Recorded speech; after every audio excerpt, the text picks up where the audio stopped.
to the guys, peace to all the goddesses. Welcome to the Rug Pool.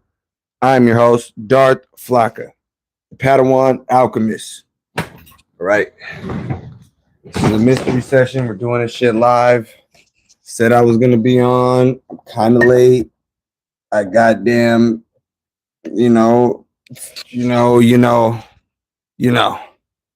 I usually do this shit fresh off of work, so bear with me, yo. Bear with the nigga. Straight like that. Been at the plantation since goddamn 4:30 in the morning, my nigga. Bear with me. Okay. Yeah, peace to the guys, peace to the goddesses. Welcome to the Rug Pool. Welcome to the mystery session. We're gonna deal with something very interesting topic, subject, the evolution of consciousness in the human.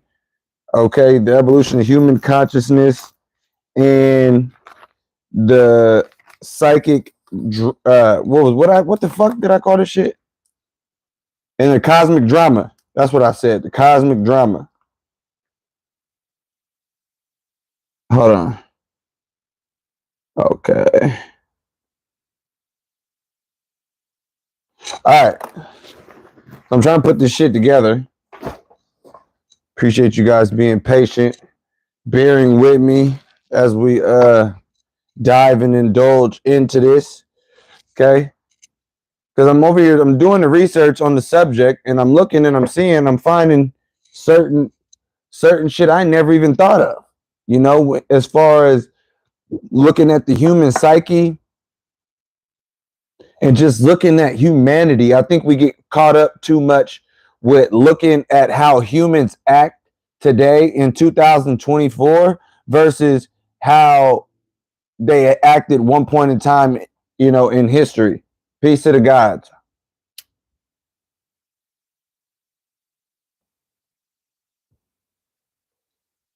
Peace to the gods. Peace to the gods. Yeah, it's interesting. Like I had mentioned, if you guys didn't get a chance to check out the newest episode of the Rug Pool on Spotify, you know, I had mentioned there's been different time periods in history, you know. And I'm sure a lot of people are conscious of that, but how conscious of that, you know? When you listen to people speak and they tend to have quarrels with the way the world is and the way shit has gone and all of that, pretty much all of that stems from things that have happened within the past 4,000 years. Okay. The past 4,000 years is not the entirety of all history. Peace to the gods. Peace to the gods. That's just not the grand end all be all of history. 4,000 years ago, the Bronze Age, if you will. Most information that come from people come from, you know, when they talk about humanity and human history and things of that nature, all this shit comes from a couple thousand years ago. Okay. And if you understand anthropology and just studying humans, you know that humans have been on the planet for a long ass time. All right. So if we've been on the planet for millions of years, and we can even just go back 200,000 years, right? Humans have not always thought this way. You get what I'm saying? Hold on, I need to get something to drink. Got cotton mouth. Humans have not always thought this way. Okay? The way humans think today in 2024 is not the same way humans used to think, you know, back in fucking ancient Neolithic times, Dravidian times before. Here's the thing. Humanity was more the word I want to use to describe humanity prior to what we're dealing with now, based on what I'm seeing, is humanity was a lot more connected together. Okay. There were no individuals. Okay. Yeah. Shout out to whoever the hell is the S. All I see is the S as the logo. Shout out to you. You know what I'm saying? Get on here, spark up, get right. Um, the what we're dealing with, hold on. Oh shit. When you look at the history of humanity and you follow it, yo, Steffi, shout out, peace to the goddess. When you look at the history of humanity and how humans used to think prior to how they think today, do you want to know the main difference between humans of earlier times and humans of today? It's fairly simple. Humans today have what's called the ego. Okay. Humans today have a sense, not in all cases, but in my specific case, we'll use me as an example. Okay. Humans today have this sense of individualism. All right. It's no longer group thought. It's no longer a group collective effort. It's pretty much, and if it is a collective effort, it's the motherfuckers at the top of the top making rules and shit for those at the bottom. But as far as humanity goes, there is no, how would I call it? There is no unison. Everybody is not believing in the same thing, the same way, going through the same thought process, if you will. There is no collective thought like how it used to be in the Neolithic times and times thousands of years ago, okay, during different portions of timelines on this earth. Now, is people being individual and having a sense of individuality a bad thing when compared to being connected to the whole? Okay, is it a bad thing? I don't necessarily think so, only because we're dealing with an evolutionary species. Okay, we're dealing with a species that moves forward regardless of how it looks to people. We're moving forward as humanity. Okay, so people not thinking like how they did 10,000 years ago is not necessarily a bad thing, because you have the birth of a certain archetype in people. Okay, what we're dealing with through the evolution of the human consciousness, we are dealing with these archetypes that now reside in the collective unconscious, but at one time was never there. All of these different archetypes that I like to speak of, that Carl Jung did a lot of work on, Emma Jung, his wife, Sigmund Freud, when I look at these archetypes and you look at how previous civilizations dealt with God and things of that nature, see, early man, their concept of God was purely external. Okay. They seen God as, we'll use the Egyptians, the Kamites as an example. They seen God as forces of nature, you know, positive, negative, and just forces of nature. Now, for a while, on the outside, these gods were worshipped as, how do I put it? These gods were worshipped as actual deities externally. It would be thousands of years before people outside of the mystery section or the mystery schools would internalize the concept of God not being a deity on the outside, but being a deity on the inside. And when you look at the history of ancient Egypt, it goes back at least 38, 40,000 years. There was thousands of years before they even wrote shit down, you know?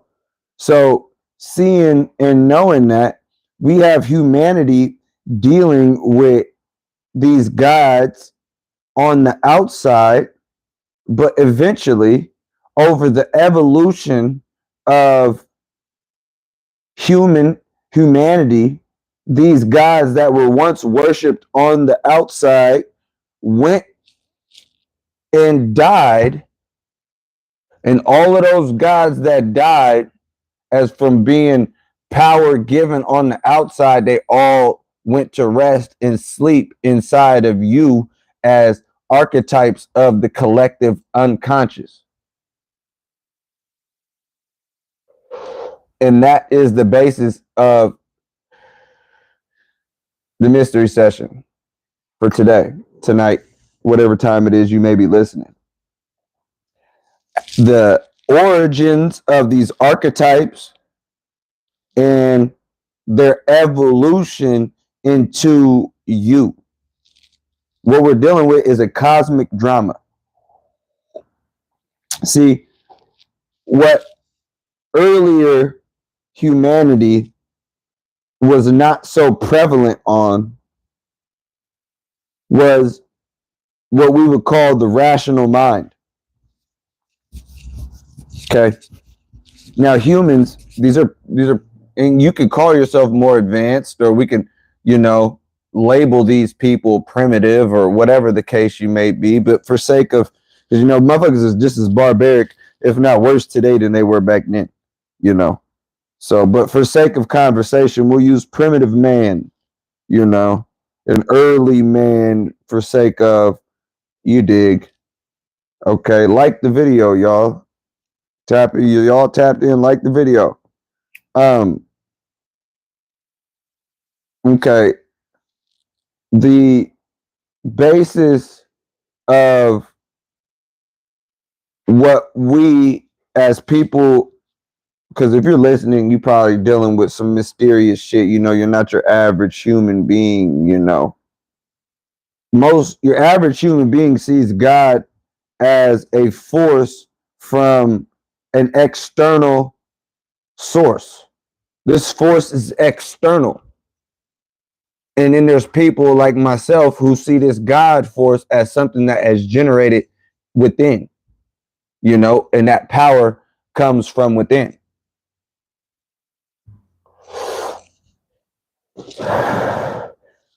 It took a while for people to conceptualize that.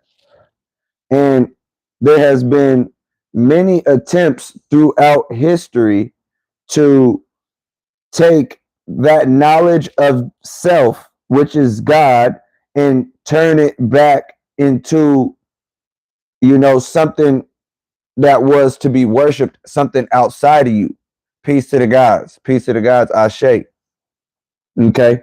When we understand that we are dealing with humans for the past 10, 20, 30,000 years, you have to understand how the human mind has evolved in the way that it has thought. And you see that people today are still following shit that was created thousands of years ago. as far as Christianity, Judaism, and Islam, the top three major religions. These are fairly new religions in the concept of, or in the grand scheme of history. When we look at history, these major religions, these patriarchal solar cults, were established 4,000 years ago, right around the same time that you see the modern European popping up on the scene. So there's a correlation between these religions and the people that dominate and rule the world today. Period, point blank. But up until this point of four, and you have to understand, when you look at dynastic Egypt and they talk about, you know, the dynasties and things like that, that is the end of the shit. Although it was, you know, what they say 2,997 years, you know, 3,000 years. I just told y'all we're dealing with something 38,000 years old. When you read the secret teachings, you know, the Masonics even know that when they went, when the Romans went into the temple, which is the Great Pyramid of Giza, they seen it marked with markings saying it was at least 38,000 years ago. At bare minimum. At bare minimum. So knowing and seeing that, we're dealing with an ancient society that they only give you the past 3,000, 4,000 years of history on. This isn't something that we have access to what they were on prior. But that's why we have what they left, which is mythology. And this is why I got to speaking on the modern brain and the modern human thinking. Because if we're dealing with what we're dealing with, you know, I mean, humans and types of humans have been on this planet for a while. You know, this is like the goddamn 16th version of a human, the Homo sapien, you know. So understanding that up until this point, the rational mind wasn't really something that was conceptualized in ancient times. So when today, if I was to speak on mythology, people would assume that because I'm speaking on mythology, I'm talking about something that does not relate to you in any way, shape, or form because it's a story, right? But the primitive man, and we'll talk about the people in Egypt because that's who we know whose story we're about to deal with. They wasn't using the rational mind to sit there and try to figure out, well, did that shit really happen? Did what, you know, did this nigga really turn into a falcon and get to, you know, fighting and all of this shit? You know, that's the people reading mythology now, you know, reading the Greek mythology and seeing Kronos was eating babies. What the fuck? The primitive man didn't think like that. The primitive man's rational mind was not in front of his goddamn conscious trying to,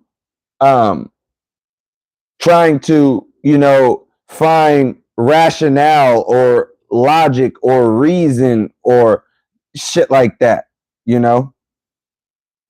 We're dealing with how these archetypes in the human consciousness has evolved up until this point.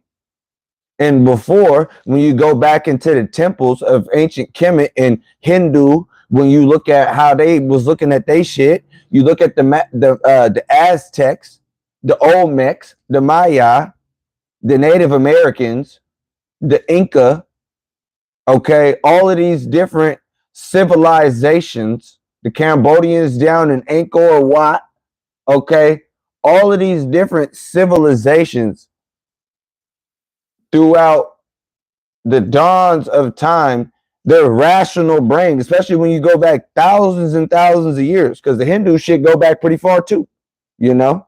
This shit go back far like Kemet, because this is some ancient shit. Same thing with Babylon, Mesopotamia. These are ancient civilizations.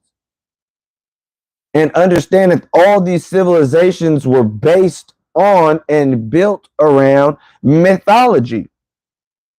We could say the exact same thing about countries today. You got a whole bunch of Islamic countries that are built on Islam, which is mythology. You got countries, or a fake ass country called Israel, right? That is goddamn terrorizing the shit out of goddamn Arabs over there.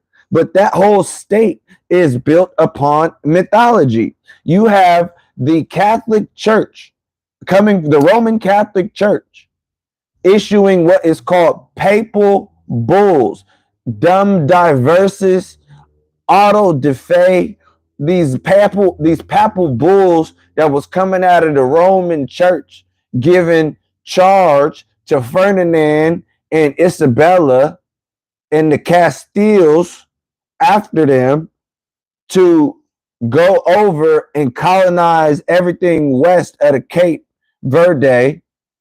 Everything west of the Cape was to be, made slaves if they didn't follow their specific mythology. They going over to the Aztecs talking about follow the son of God. Aztecs talking about we worship the sun god. No, they said, nigga, follow the son of God. They're like, nigga, we worship the sun god.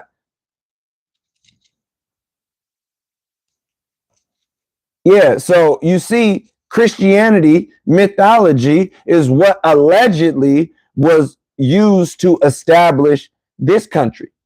None of the founding fathers were Christian. They were all deist. And Thomas Jefferson actually studied the Quran. They were all Masons and shit. So if anything, they were studying the Islamic shit on the low, the Moorish sciences and things like that, So, like I said, even this country, in all countries today, and even all civilizations, they are based upon mythology. Even tribes, fuck that. You go down to even just groups of people, their whole ways of life and how they conduct things. The Dogon tribe in Mali, right? Dogon got all the mysteries, and they construct their shit off of what some would consider mythology, but to them, it's the real shit. They really believe they're in contact with some motherfuckers from Sirius B, and Sirius A. So seeing that all the way down to the West African tribes dealing with the Yoruba, in the Ifa, dealing with the Orishas and shit like that. There is a creation story of gods and different deities and all of that same shit. No matter where you go, mythology is the basis of civilization. And where humans have gone all the way fucked up is where they have rationalized, and instead of taking the story and learning and trying to, they have actually took these stories, which are stories in mythology, and have actually begun worship to it. And not only worshiping these things, they got people who are gatekeeping. You got to go tap in with a Babalao if you want to deal with the Santeria. If you want to get put on with some sort of, some sort of Orisha, and have one of the Orishas as your head, you can't go straight to the energy. You got to go through somebody. Now you have to understand, this is something that thousands of years later has been turned into a religion. See, human beings in today's modern form, just like in the primitive, they need something to worship, but it always ends up being something on the external. You can take these Orishas, the 7 African powers is what they call. You got Ogun, Oshun, Elegua, Yeminya, Oya, Shango. I got the candle burning right now for Shango. Right now, the god of thunder and lightning and all of that shit. Why? Why do I got the Shango candle burning? Nigga, because we're growing the flesh of the gods, nigga. What pops up after thunder and lightning storms and rain and mist and all of that? What pops up out the ground? You know what I'm saying? Shango. You know what I'm saying? That's the you know what I'm saying? You know what I'm saying? So here's the kicker. All these 7 African powers and whatnot, that shit representing the 7 powers that's in your African ass. What do they call them? Chakras? But that energy has been taken and has been externalized, okay? Straight like that.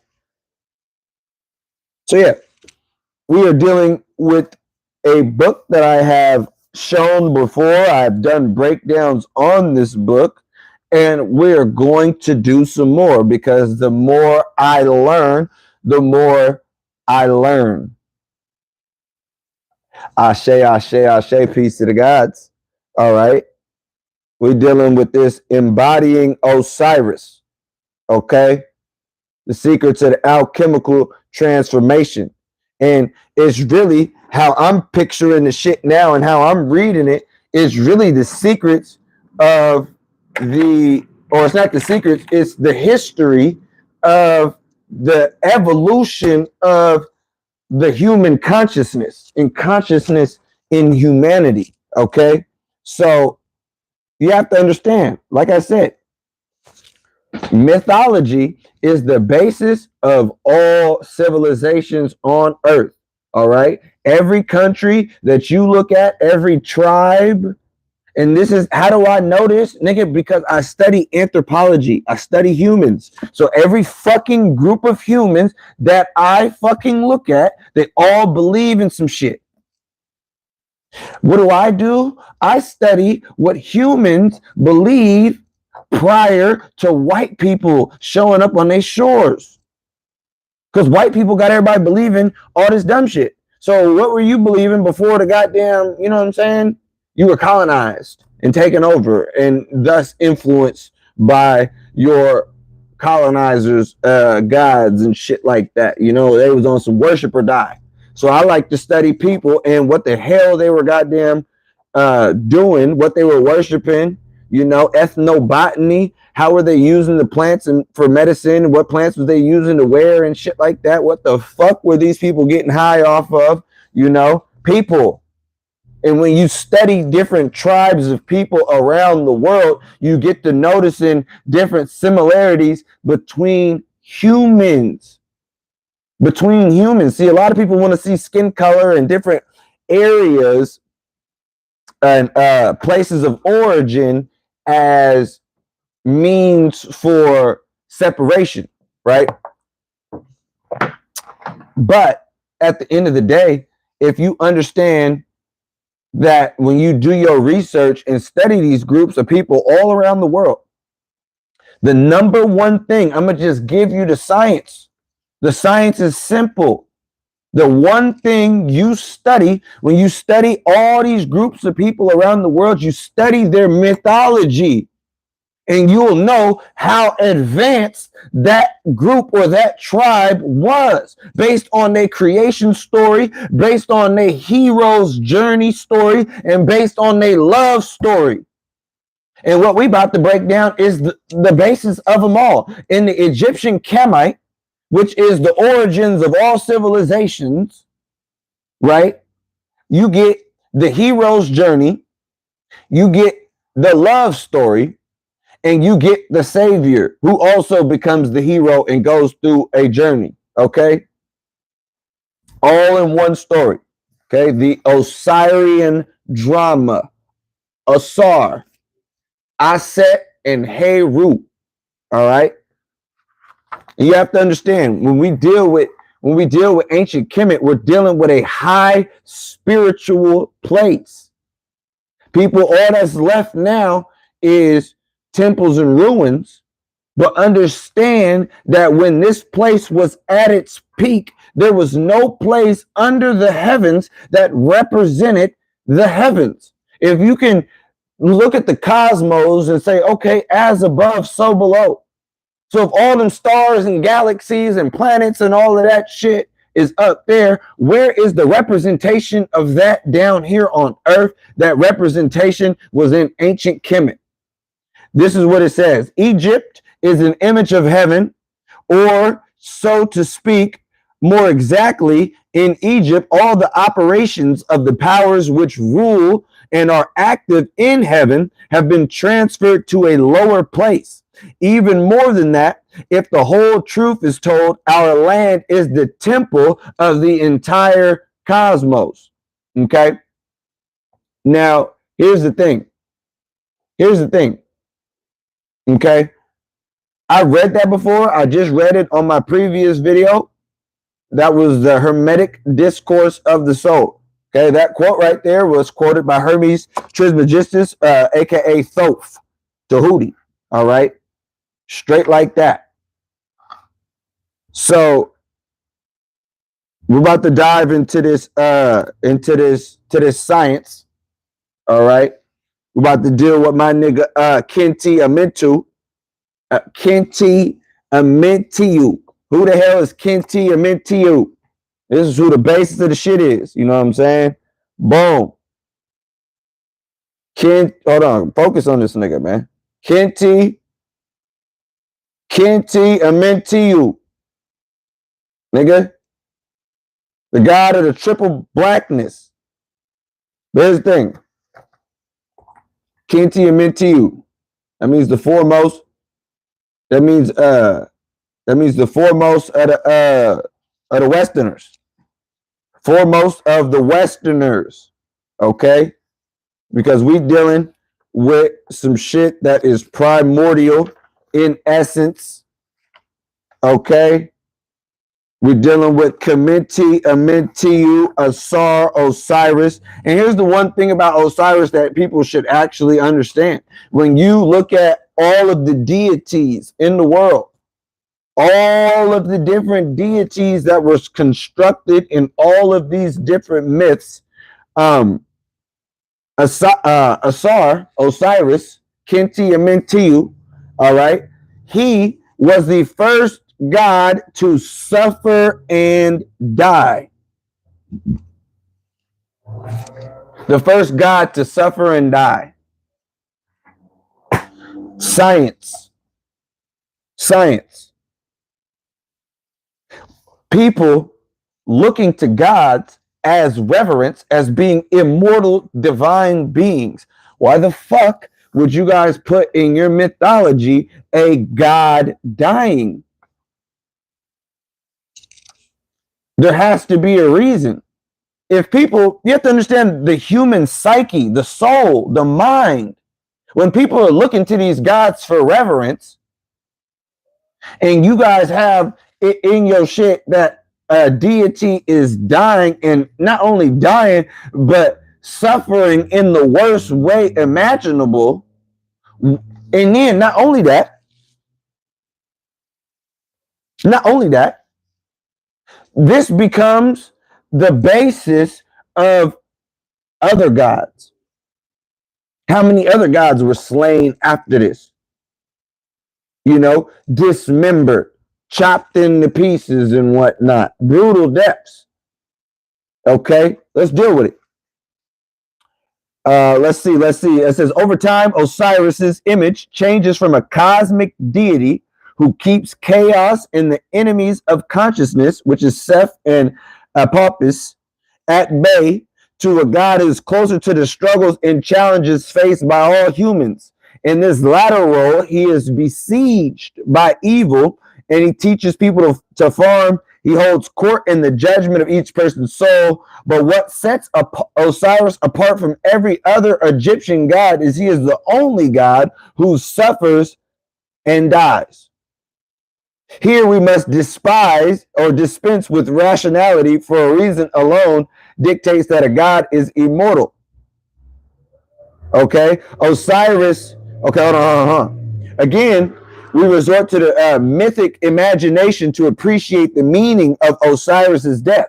Surely we can sooner relate to a God who shares with us the most defining event of our life, okay, in this temporal world, which is death. But more than dying, Osiris also resurrects. And in his resurrection, we find hope that life does not end, but with termination of physical existence. Thus, each person strove to become Osiris, and in death, the deceased married his or her name with that of the god. So here's the kicker, okay? Osiris, Osar, Kamenti, Amentu, okay, the god of the triple blackness, the beginning of the alchemical stage called melanosis. They also call it the Negrito, the blackening stage. So you have to understand, first of all, nigga, I'm wearing all black right now. You goddamn right. Okay? The blackening. I call myself Darth for a reason. Once you understand alchemy, Darth Vader, Kylo Ren, all these niggas, that was all alchemical, the process, the hero's goddamn journey. And if you pay attention, Darth Vader, at his very last moment before he died, what the fuck happened? Kylo Ren, before he died, very last moments, what the fuck happened? Okay? All the science is right there in your face. And what color did they wear when they went through all of that shit? Okay? Melanosis. All right? Now, like I said, each person on earth at that point in time resonated with this specific God out of all of the pantheon of deities, because hell, that God right there is the one that fucking died. He dies. Oh, this nigga dies. Shit. Man, put the damn what movie is it where the damn hero get fucked up? I'm putting it on. There's some science behind that. This nigga gotta die, or the nigga die at the end. There's some science behind that. When the good guy gets taken out by evil, so to speak. Because we're gonna break down at how the motherfucker who killed Osiris in the myth is not a bad guy. Okay? And had this evil being, who people are saying is the representative of the devil today, had he not did what he did in the mythology, we would not be having this conversation right now. Okay, so clearly everything is necessary. All right, why? Because Osiris represents a new order of gods. What was Darth Vader on once he went to the dark side? Osiris is the god of the underworld, right? When Darth Vader went to the dark side, what was he on? Empire. It was a whole order. Okay, galactic order. When Kylo Ren, another representative of the damn blackening, what was his shit called? The First Order. Okay, this is a new shit. All right, it says Osiris represents a new order of gods. Okay, a consciousness just becoming self-aware and learning to manage the outer world. His interactions with humans are simple and somewhat childlike. Hold on. Okay. To confuse him, or sometimes it's easy to confuse him with nature. And as we shall see, he comes from the Neteru, which is the term given to our rise to the word nature. Okay. Only through his son Heru, and this is why Horus is very important too in the whole drama. Not just Osar, but there's a triple part. It's a trinity. We're dealing with the first holy trinity, in which all holy trinities was based on. We're dealing with the original holy trinity. Asar, Aset, and Heru. Osiris, Isis, and Horus. This is the first holy trinity. Okay, so so here's the thing: if Osiris is you have to put it together.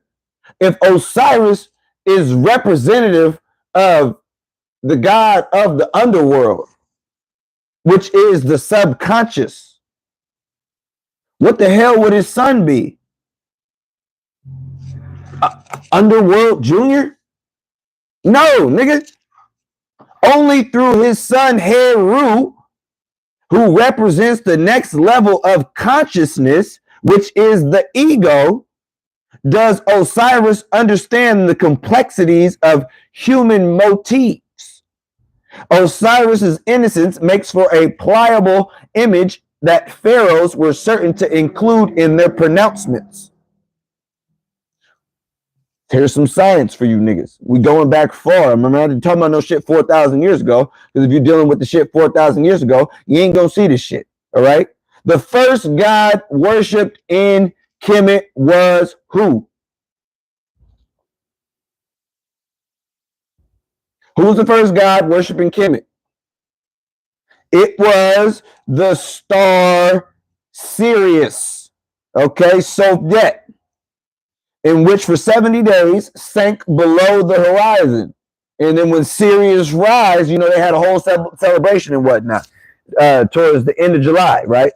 Okay, and it says its reappearance more or less coincided with inundation, marking the beginning of the new year and the time where the fields once again sprang to life.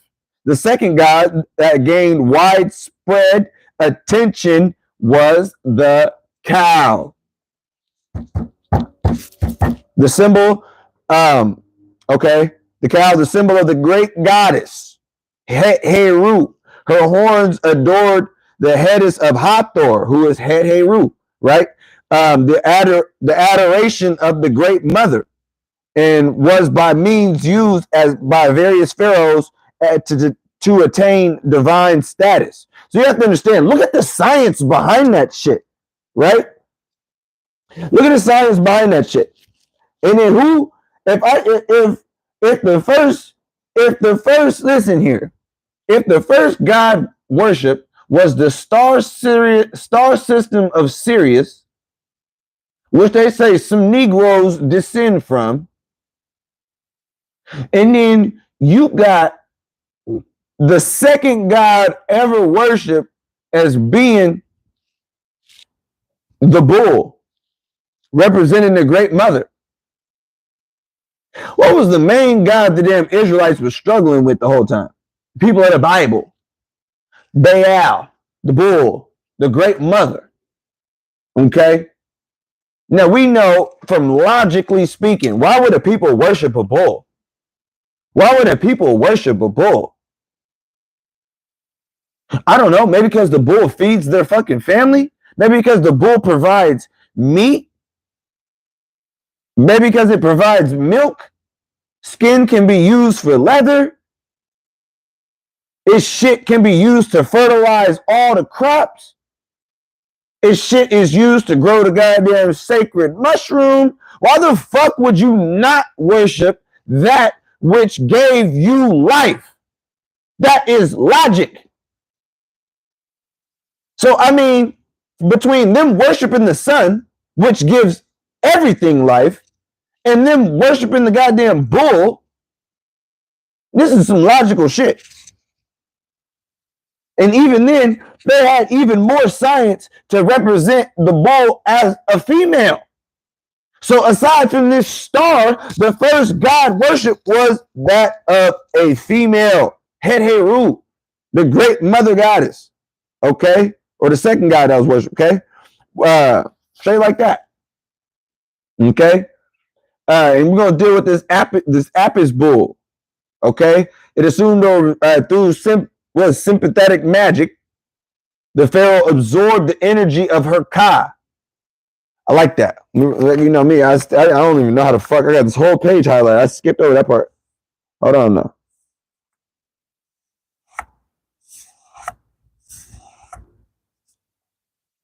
All right. It says through sympathetic magic, and we're going to deal with these different types of magic because this shit matters. There's different types of magic that you can conduct easily like that as being the magus. Okay. Peace to the gods, Scripps. Peace to the gods. It says, through sympathetic magic, the pharaoh absorbed the energy of her Ka, the life-giving energy of all things natural and supernatural. He then took the name Kamutef, the bull of the mother, and through her power, he came to represent life itself. And at the same time, every pharaoh paid homage to Osiris, since he too held great power as a fertility god. The divine Apis bull is the image of Osiris's Ka. Okay, I love it. Okay, so we got the duality. Why do we have the duality? Why do we have the duality? It says the Apis bull was not just a divine image, but it was also an animal whose markings indicated royal lineages. Okay, it was kept in the king's stalls where it was treated with the same reverence given to God, holy, holy. It was mummified. Each pharaoh associated himself with the Apis bull, thereby strengthened his tie with Osiris in the Old Kingdom. Ancient tradition. Let me see. Okay, through his association with this Apis bull, the pharaoh gained the strength needed for his ascension, an archetypal power that flows from the great mother. Yet even with these forces, the pharaoh had to demonstrate his vigor as time took its toll. Okay? And it says, yet even with these forces, okay, the public workings help boost the pharaoh's deified image, but but it can never be taken for granted. It had to periodically be rejuvenated. Even now, peep this. Now, I want you guys got to get this though, because this is important. This is why I be pulling up for all these different deities, which we will in a second, right? Because gods die. And when you understand this shit on a spiritual, metaphysical level, you know, nigga, I'm the goddamn graveyard, nigga. I'm the goddamn big giant ass Pokeball, nigga. I'm the one when I heard niggas ain't getting no love no more. Come this way. Okay? So you see these whole ass niggas talking about, what was Yahweh talking about in the Bible? Nigga, don't worship no other God, nigga, but me. Nigga, I am the most high. Nigga, the most highest of all highest of the highest of the high, nigga. The gods of Egypt, them is all idols, don't I fuck with them niggas. We over here talking about the gods of Egypt. The Apis bull. We talking about Osiris. We talking about the motherfuckers that the God of Israel said don't talk about. Those are all idols. Stone them niggas. I got a 40 Glock. I wish a nigga would. Pop all them niggas. Fuck. Yeah, right. Crazy ass religious cult ass niggas. Talking about stoning and killing people that ain't worshiping the same God as them. Back in the day, people was fucking tweaking. This is why I'm sitting here talking about the evolution of human consciousness. And we know that shit was mythology, you know, but there still has been beefs over this mythology since the history of all fucking time. All right. Now, this is what I was getting at. It says, even the gods were not immune from the ravages of time So we see gods have a time limit, right? And it says, or falling into disfavor with people. Okay? It says, this is what the meaning behind this need to restore power. The ancient Egyptians believed that these gods and other beings of the netherworld also die regularly and therefore have to be renewed in their image.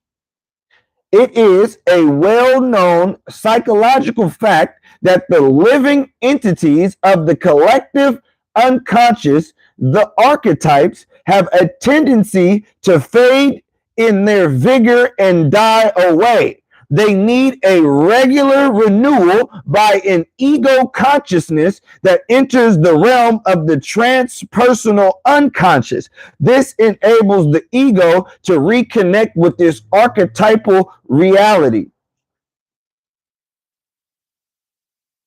How the fuck you think I'm doing this right now? How do you think this is all possible? How do you think that I'm able to understand what the fuck this is talking about and break it down to y'all? I'm living life right now in reverse and always have been. I'm just going through picking up the Easter eggs, all right? Straight like that. So, I'm going to read some of it again and I'm going to elaborate on what the fuck this shit is talking about because this is the most beautifulest shit ever, all right? It says, now you have to peep the language. You have to understand the language. It says, it is a well-known psychological fact that the living entities of the collective unconscious. How many times have I been on here talking about things living inside of you? I know what the fuck live inside of me. I done did the heroic dose of mushrooms. I done seen some shit that niggas can't even goddamn fathom, or maybe you could. Or maybe you fucking couldn't. Okay? But what I'm getting at is these spirits, these gods, these deities, these energies, all of that are living entities of the collective unconsciousness, also known as archetypes, also known as daemons, demons, amons, powered by the soul Amon. It's by the Solomon. The soul Amon. What is soul? That's why I say motherfuckers gotta learn some goddamn Latin. You know? They talk about Latin dead language. Latin only dead if you niggas ain't studying 1500s manuscripts and reading these alchemical texts from the 14th, 15th, 16th century. All the shit that was coming out that they had got from the Moors. Okay? This is some shit. Okay? Now, these archetypes have a tendency to fade in their vigor and die away. How do these archetypes die and fade away? By you not tapping in with them. By you, if you can't even acknowledge the power that is within you, how the fuck anything gonna work? It ain't there. It's not there. The power is not there. And it's funny that I just dropped the podcast on Spotify. If y'all ain't listening, go tap in The Disconnect, because what does it say right now? It says these archetypes have a tendency to fade in their vigor and die away. They need a regular renewal by an ego consciousness that enters the realm of the transpersonal unconsciousness. This enables the ego to reconnect with this archetypal reality. So here's the thing. This is some interesting shit, y'all. And what I mean by what I say is, oh, I'm living in reverse, is the shit I've done, the work I've done, I've already put the damn shit in. I've already went in and goddamn dug in and reconnected with all of that. Hence why, like I said, when I'm reading shit like this, it's all coming with lightning speed. I don't knock, I ask people, I be on this bitch. I be on this bitch. This bitch speaking, giving out motherfucking all types of shit, knowledge, books. I gave this book out back in fucking September of last year. I asked niggas yesterday, who done read this shit cover to cover? Crickets. So like I said, the work that my soul is doing before it's able to, you know what I'm saying? I'm able to goddamn pick up a book and all I'm doing is confirming everything that I already motherfucking know. I say all of this goddamn shit when I just talk on a regular basis. When I speak, and then I go and I buy a book dealing with alchemical transformations, and I'm like, well, damn, this is exactly some of the shit I've been goddamn saying. I just did a podcast talking about reconnecting and the whole disconnect, and I'm reading today, oh shit, this enables the ego to reconnect with this archetypal, because that's what I say on the damn podcast. Some of y'all need to reconnect with your goddamn self. Disconnected from your motherfucking self. Not tapped in with yourself, tapped in with everything else but yourself. Okay? Straight like that. Okay, solve et coagula. Solve et coagula. That's what this shit says. Okay? Now let me get it. What was it talking about? Amenhotep. And then his son, Amenhotep the fourth, which was Akhenaten. Akhenaten. You know, the ladders. This is why I can, and motherfuckers say, oh yeah, Akhenaten ass was tripping, nigga, whoopty whoop. This is what they based Moses off of, Akhenaten, right? Akhenaten, you know. Okay, it says until the latter reign, the pharaohs all the pharaohs that presided over Egypt, as if it were a singular collective body, like a school of fish. This is what I was talking about a little bit earlier. Now, peep me. Okay, all the pharaohs that presided over Egypt before Akhenaten, they presided over it as if it were a singular collective body, like a school of fish. The Egyptian people followed the currents of the myth and tradition and presided over the priests and the pharaoh. On acceding the throne, Akhenaten dismissed all of the previous gods, proclaimed Aten as the one supreme God who subsumed all others. Unlike Ra, as we have seen, who entered the world and after was affected by it, Aten was represented once more concentrated, monotheistic, and abstract form of this solar energy. He was not just the giver of life, but also the physical substance of the sun, which was essentially life itself. Like I said, smart nigga. You know what I'm saying? Why not we just, you niggas, we got the sun here. Y'all doing all this extra shit. The sun. All right. It says the difference between Ra and Aten had an enormous effect on the human psyche. So by changing this shit up, this shit had humans all fucked up. Like, huh? Okay. It says the individual no longer needed to look to any god other than Aten, the life-giving force of light. In this sense, mind you, look what this did. Look what this did. You have to understand, human beings, especially the ones that was at the dawn of civilization, in this land that represented the heavens above. In this, you see all these people worshiping all these other different gods and shit, right? So their psyche was a little bit, here and there. They seen all these different attributes of the one true.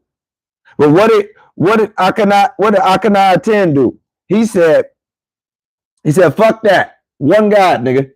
Fuck that. It says the individual no longer needs to look to any god other than Aten, which is the life-giving force of light.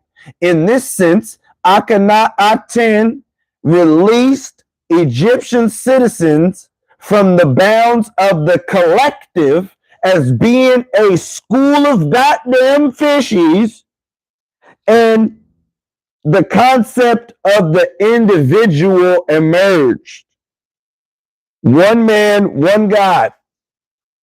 All right. Thus, it says that Akhenaten was the world's first individual. The world's first individual. Think about that. Individual.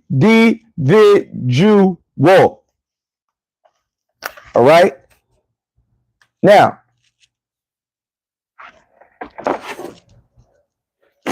we'll have to heat up on these niggas. We'll have to heat up. Now, I ended my live the other day. I haven't put that one on YouTube yet, but it's going to be on there.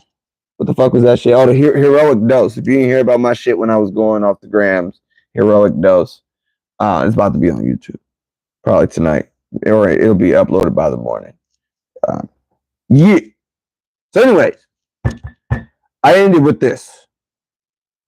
Okay? Because you have to understand. There's only one goal. And that goal It says, okay, stability, primal source of power. Okay, boom. It says they held that man's purpose on earth was the return to the source. Man's purpose on earth was the return to the source. Man, it says they were recognized in Egypt two roads to the same goal. One was known as the way of Asar, which was the cyclic nature of the universal process. This was the way of successive reincarnations. The second road was the way of Heru, the direct path to resurrection that the individual might achieve within a single lifetime. So understand this. There's two parts to it. You can't embodying Osiris only is gonna lead you to doing this shit all over again. I'm tapped in with the motherfucking whoopty whoop god of the underworld. Yeah, it's fun and dandy, but you got to get on this damn Christ thing. You know, the shit that they got in the damn New Testament, the shit that Jeebus was spitting was some damn heat. When you understand that Jeebus comes from Horus. Horus is the direct path to resurrection that the individual might achieve within a single lifetime. Understand this, nigga. Clearly, going the way of Osiris leads people into successive reincarnations, probably what we're caught up in. Now, you see that this path of Heru, that leads to resurrection in this life, in a single lifetime. That was the shit all them Buddhas was talking about, all them Tibetan motherfuckers in the caves. The nigga who everybody is tripping over, Jeebus, the Christ. When you break it down, the resurrection of the damn soul, all of it is talking about this one cosmic drama, which is the Osirian drama. Okay? But understand, there are different roads to attain this same goal. You dig what I'm saying? This Osirian path will lead you to successive reincarnations, which is the nature of the universal process. So it's not necessarily revered as a bad thing. It can be looked at as a bad thing, but there is another road, another fucking path. And that path is the path of Heru, Horakhudi, Horus on both horizons. What you call it? Kinti Amentiu. That means the foremost of the Westerners. That's talking about Asar sitting with a sunset. Hora, what was it? Ra-Harakahudi. That's talking about Horus sitting on both goddamn horizons, nigga. His daddy on one, he's sitting on both. The beginning and the end. The Alpha and the goddamn Omega. Who said that? I am Alpha and Omega, the beginning and the end. Christ said that shit. But where did that shit come from? Harakahudi sitting on both horizons, nigga. The one that went down into the underworld to tap in with his pops. The one that through his own ego, you gotta understand, the Horus is the one that brought the ego into all of this. There was no ego before that. There was nobody really, you know what I'm saying? There was motherfuckers doing what they do. And then you got what's called the divine child. That's what Jeebus was supposed to be, through an immaculate conception. No, this was the first divine child, was that which was through Aset and Asar. And through that, they created, which was a divine child, because, you know, Osiris was resurrected by Isis putting that pussy on him, right? And through that immaculate resurrection conception, nigga, you get Heru, who becomes this savior, the original savior deity. All right. So, like I said, there are two paths to reach this same goal of immortality, all the shits, all the stuffs. It can happen through successive reincarnations, which is the natural cyclic process, or there is this Heru / Christ path, which looks like a goddamn it, it fast tracked the damn shit. You ever play Grand Theft Auto, nigga? R1, R2, L1, L2, left, down, right, up, left, down, right, up, nigga. Simple. So fucking cheat code. All right. Certain shit you got to do, a certain path you must walk. And I'm going to tell you, the path ain't what you think it is. This is not a path of goddamn roses and goddamn sweet thing. You even look at the damn Christ story. It was spitting on that nigga, doing all types of fucked up shit. So you see that along that part of the damn hero's journey, it ain't always the damn sweetest thing, you dig? But let me carry on. Okay? It says, what does it say? Okay, Horus was the direct path to resurrection that the individual might achieve within a single lifetime. Venerating the ancestors was an important way to maintain a vital link with Asar and the realm of the dead. This practice in part explains an enormous importance placed on cemeteries. It says an Egyptologist said, the ancestors, the custodians of the source of life, were the reservoir of power and vitality, the source in which flowed all the forces of vigor, sustenance, and growth. Hence, they were not only the departed souls, but remained active as the keepers of life and fortune. Whatever happened, whether good or evil, ultimately derived from them. Hence, the place where the ancestors dwelt was the most holy spot in the world. From it flowed the well-being of the group. Without the tomb or cemetery, life on earth would be miserable, perhaps impossible.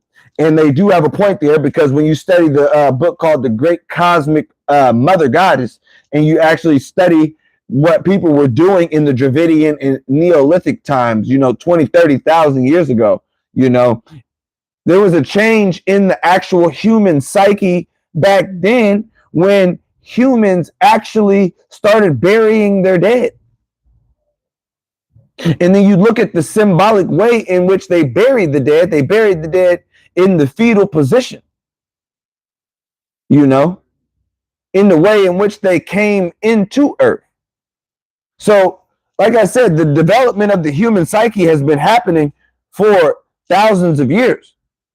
And there's one thing that Africans, and not only Africans, other cultures, we're talking about Kemet, that's why I said Africans, but other cultures around the world have done and still do to this day, is veneration of the dead, which is tapping in with your damn ancestors, right?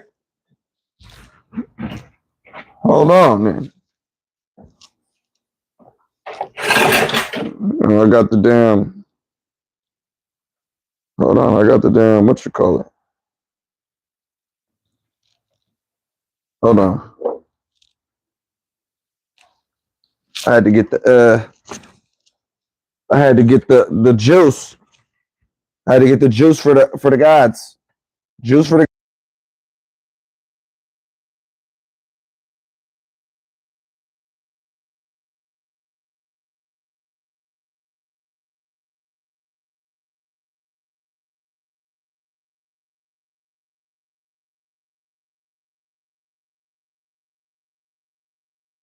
Oh shit, my fault, cuz I didn't know I muted myself. All right, look, like I said, we got this damn we got we about to post some libations, right, for the ancestors in the realm of the dead. I am a necromancer. Okay, I do this. Where the fuck? I am a necromancer. I talk to the dead, nigga. I'm not a scary ass nigga. Hold on now. Let me get it right. All right, hold on. Let me get it. Let's get these libations going.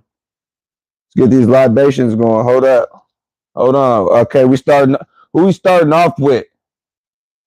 Oh, let's go up with, let's deal with Asar. Asar, Aset, Heru, Ashe, Ashe, Ashe.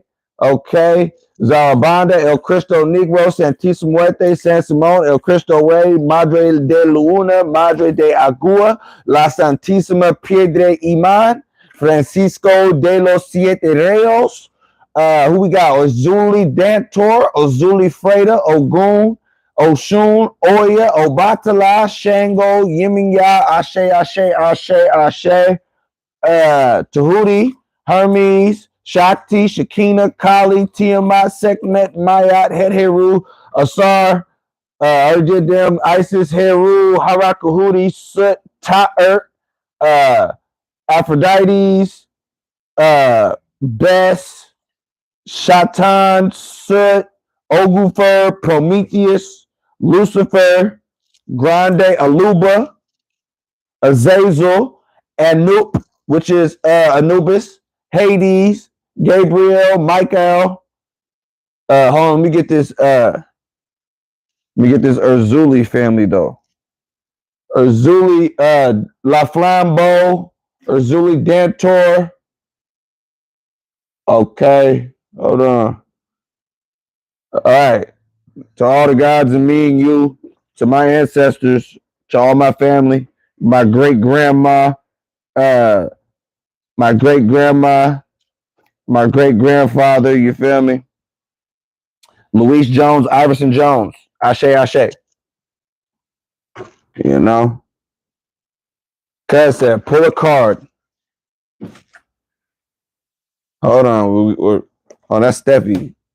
Steffi said that we're gonna pull a card. Then, goddamn it. Hold on, let me go grab this Florida water real quick.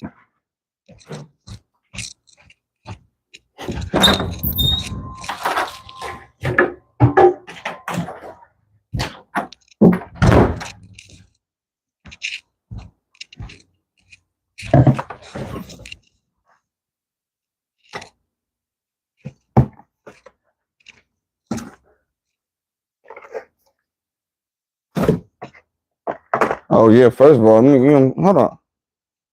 Swap that for some rum real quick. Gotta give these niggas some juice. Hold up. Hold up for them niggas.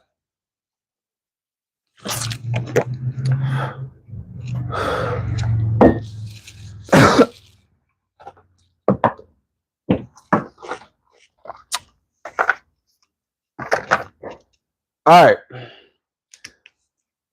But hopefully this shit's making sense. We're dealing with and here's the same thing with a lot of these,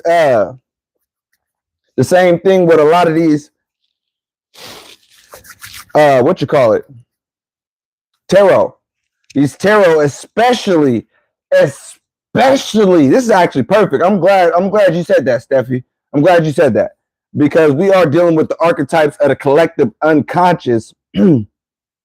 And this specific tarot deck, has all of these different spirits in them, and all of these different spirits are representative of the archetypes of the collective unconscious. You dig what I'm saying? Straight like that. So we're going to pull from one of the major trumps, though. No spirits. We're going to pull a real trump card.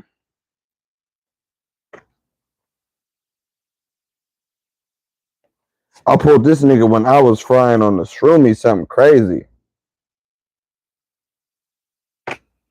Of course, Azekah La Flambeau. You heard me just shout out the Flambeau family on the when I poured the libations, Urzuli La Flambeau. And you have to understand, when you deal with the other side, which is the realm of the dead, okay, this shit is for real. The realm of the dead, that shit is not a damn game. Okay? You gotta understand. This is who our people called on when they got into real trouble and shit. God damn it. Down there in Haiti, they was the smartest goddamn slaves that I hadn't heard of. At least them niggas goddamn. And what's crazy, I'm gonna break this shit down. It looked like they called on this nigga Set. Fuck the dumb shit. You break down and you understand the magic, and you know what I'm saying? They called on the nigga that killed Osiris, nigga. I figured it out. They on a magical level, nigga. That's what they called on some ancient Egyptian god. Ancient Egyptian god. God of war. Set Typhon. Okay? So remind you, it says the ancestors, the custodians of the source of life. How are they the custodians of the source, nigga? Because you wouldn't be here if it wasn't for your ancestors. So how the fuck don't you even got no damn water to pour out for these niggas? I usually get the smaller one, but this usually I get a little pint, $16. I don't drink this shit. I drink tequila. So you ain't gotta, pour them a shot every day, when you goddamn, I give these niggas some juice. And they're $30 for the spirits. What are you talking about? This is me though. I don't know about y'all. I don't know if you've ever bought a dedicated bottle for a goddamn for just specifically doing spirit work. I don't know if you've ever done that. This is me though, nigga. The Padawan alchemist. Let me stop. This goddamn Myers rum had me talking shit off of one shot. Yeah, no ego consciousness, nigga. That's what you hear in this Heru energy. You know what I'm saying? I ain't humble about a damn. I'll tell you that right now. All right, let's pull. What we doing? Les Morts. Holy shit. Y'all just saw me.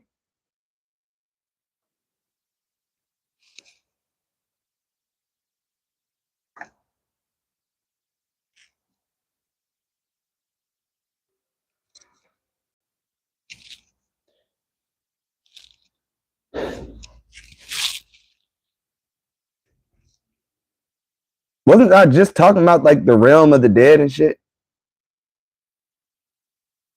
Oh my God. Listen, that's why they don't want people doing the damn tarot. This is some powerful shit.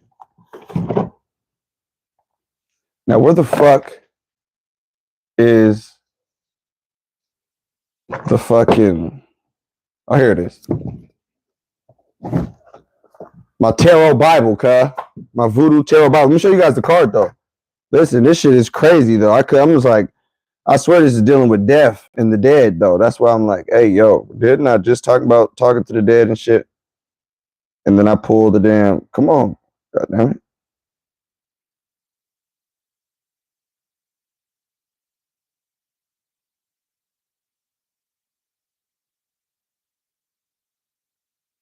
Les Morts. Why the fuck this shit acting like he goddamn don't want to focus on this motherfucker?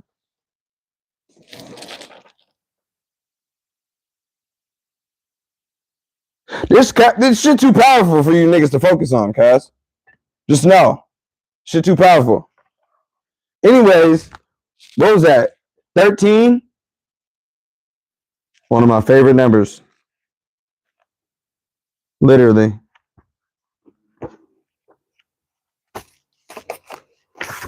I can't make this shit up. Y'all be seeing the shit. Y'all be seeing the shit. Les Morts says, man, what?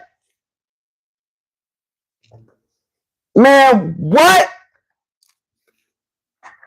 Man, what? All right. So we're dealing with this. Okay. Now I'm gonna just show you all of the shit. I shuffled the shit. You guys see me talking shit while I was shuffling. Okay. Now watch this. Watch. This is why I tell y'all, nigga, I am a damn magus, nigga, magician, nigga. The spirits fuck with me because I fuck with them. All right. Let me show you.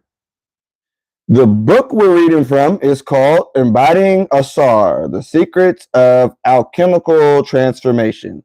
The card I just pulled is card number 13, Les Morte, or Morts, right? Which is transformation and death. which is exactly what we're dealing with. So when I be trying to tell y'all that the damn spirits, especially these damn voodoo spirits and African spirits, these niggas fuck with me. All right? They fuck with me because I fuck with them. So let's read it. I just want to show you guys the connection between how we breaking down and talking about death, the death realm, Osiris and all of that. And then you got goddamn Les Morts popping up right on your motherfucking ass. You know what I'm saying? Straight like that. Dealing with the death realm and transformation, which we're dealing with, which is the alchemy. All right. So what is it talking about? Okay. It says the morts are the dead. And didn't she said that right after I poured up libations? I said my ancestors, Luis Jones, Iverson Jones. You feel me? Anyways, the morts are the dead, both named and forgotten. Among their ranks are numbered deceased ancestors. The dead wait in the abysmal waters that ebb and flow beneath the earth. In these waters, they wait and watch. If bidden, reach out with sure fingers to guide and regulate the affairs of the still living practitioner. They can come again in bodies of the newborn. The great mothers and great grandfathers swim in the salty waters of the birth canal, seeking once again the light of the sun and the moon. Was I just talking about my great grandma and them? That's fucking crazy. In their coming, the covenant that contains all covenants is fulfilled. The new issues from the old in an unbroken spiral, in an unbroken spiral of universal flux. The last words of the dying echo in the first infant's cry. The path of the divine twins, the holy consummation. It says, hold on. Let's get it. It says, the Les Morts card shows a pair of hands reaching down into the waters to the dead, who swim in the green swirling cloud pulsing with yellowish power. The hands represent a request for the wise counsel and a promise to perform the rites necessary to bring a spirit quickly from the waters.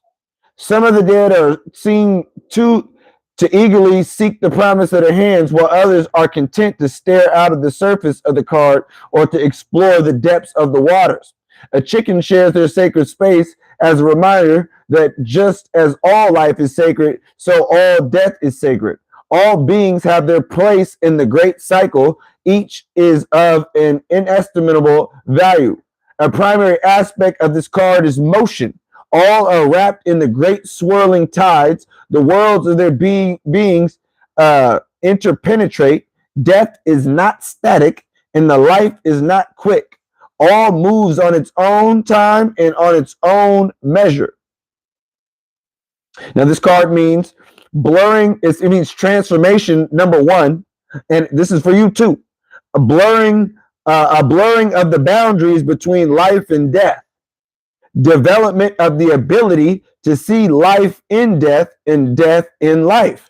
You niggas is lucky, man. Get with the damn shit, nigga. Cause this is what we on, nigga. Over here, this way. God damn it. This is what the fuck we on over here, nigga. Anyways, it says divination, change, flux, messages from the dead, in particular from those questioners' ancestors. Steffi, you the one that said pull the damn card. Probably need to make an offering to the ancestors.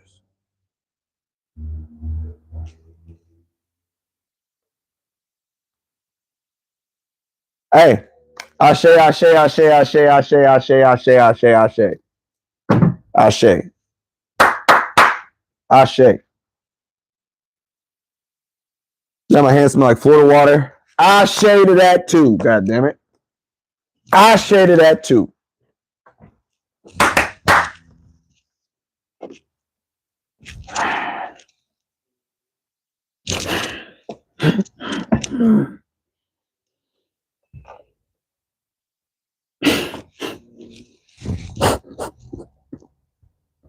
That all happened on camera, y'all. I'm talking about death and pull the death card. Transformation. We're reading alchemical soul transformations and shit like that. That's what I say. Mystery sessions don't get no more mysterious than that, yo. You know, hey, this is not must-see TV. Do not share the damn video. God damn it. This is not reverse psychology. Keep doing what you're doing. Just chill, yo. Let's all chill. And let's just understand the spirits is flowing between all of us. This ain't hoarding shit. If you embodying and you tapped in, you dealing with the damn shit. Straight like that. Straight like that, straight like that, straight like that, straight like that, straight like that. This shit is crazy. I didn't even open the damn book back up because I'm like, shit, that just happened. All right. I'm going to go until this bitch says 2 hours. We are at 1 hour and 25 minutes. Okay? That means anything to you, nigga. All right. I'm going to just chop through. This is a part one. Goddamn, we're going to do this, you know. I always start off and then, you know, I'll come back to the damn shit. We still got to go back to the Hermetica because goddamn Tahuti, Hermes, was talking to Imhotep and he goddamn told him the whole destruction of the damn shit. We got to go back. So we'll get back to the rest of this because this book's kind of deep, but we're dealing with the whole mythos. So if you don't understand if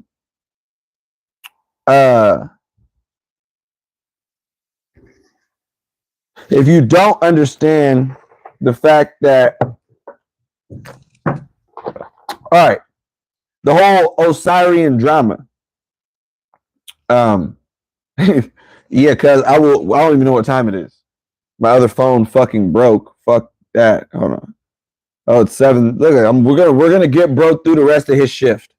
He said he's off at 7:30. I got him.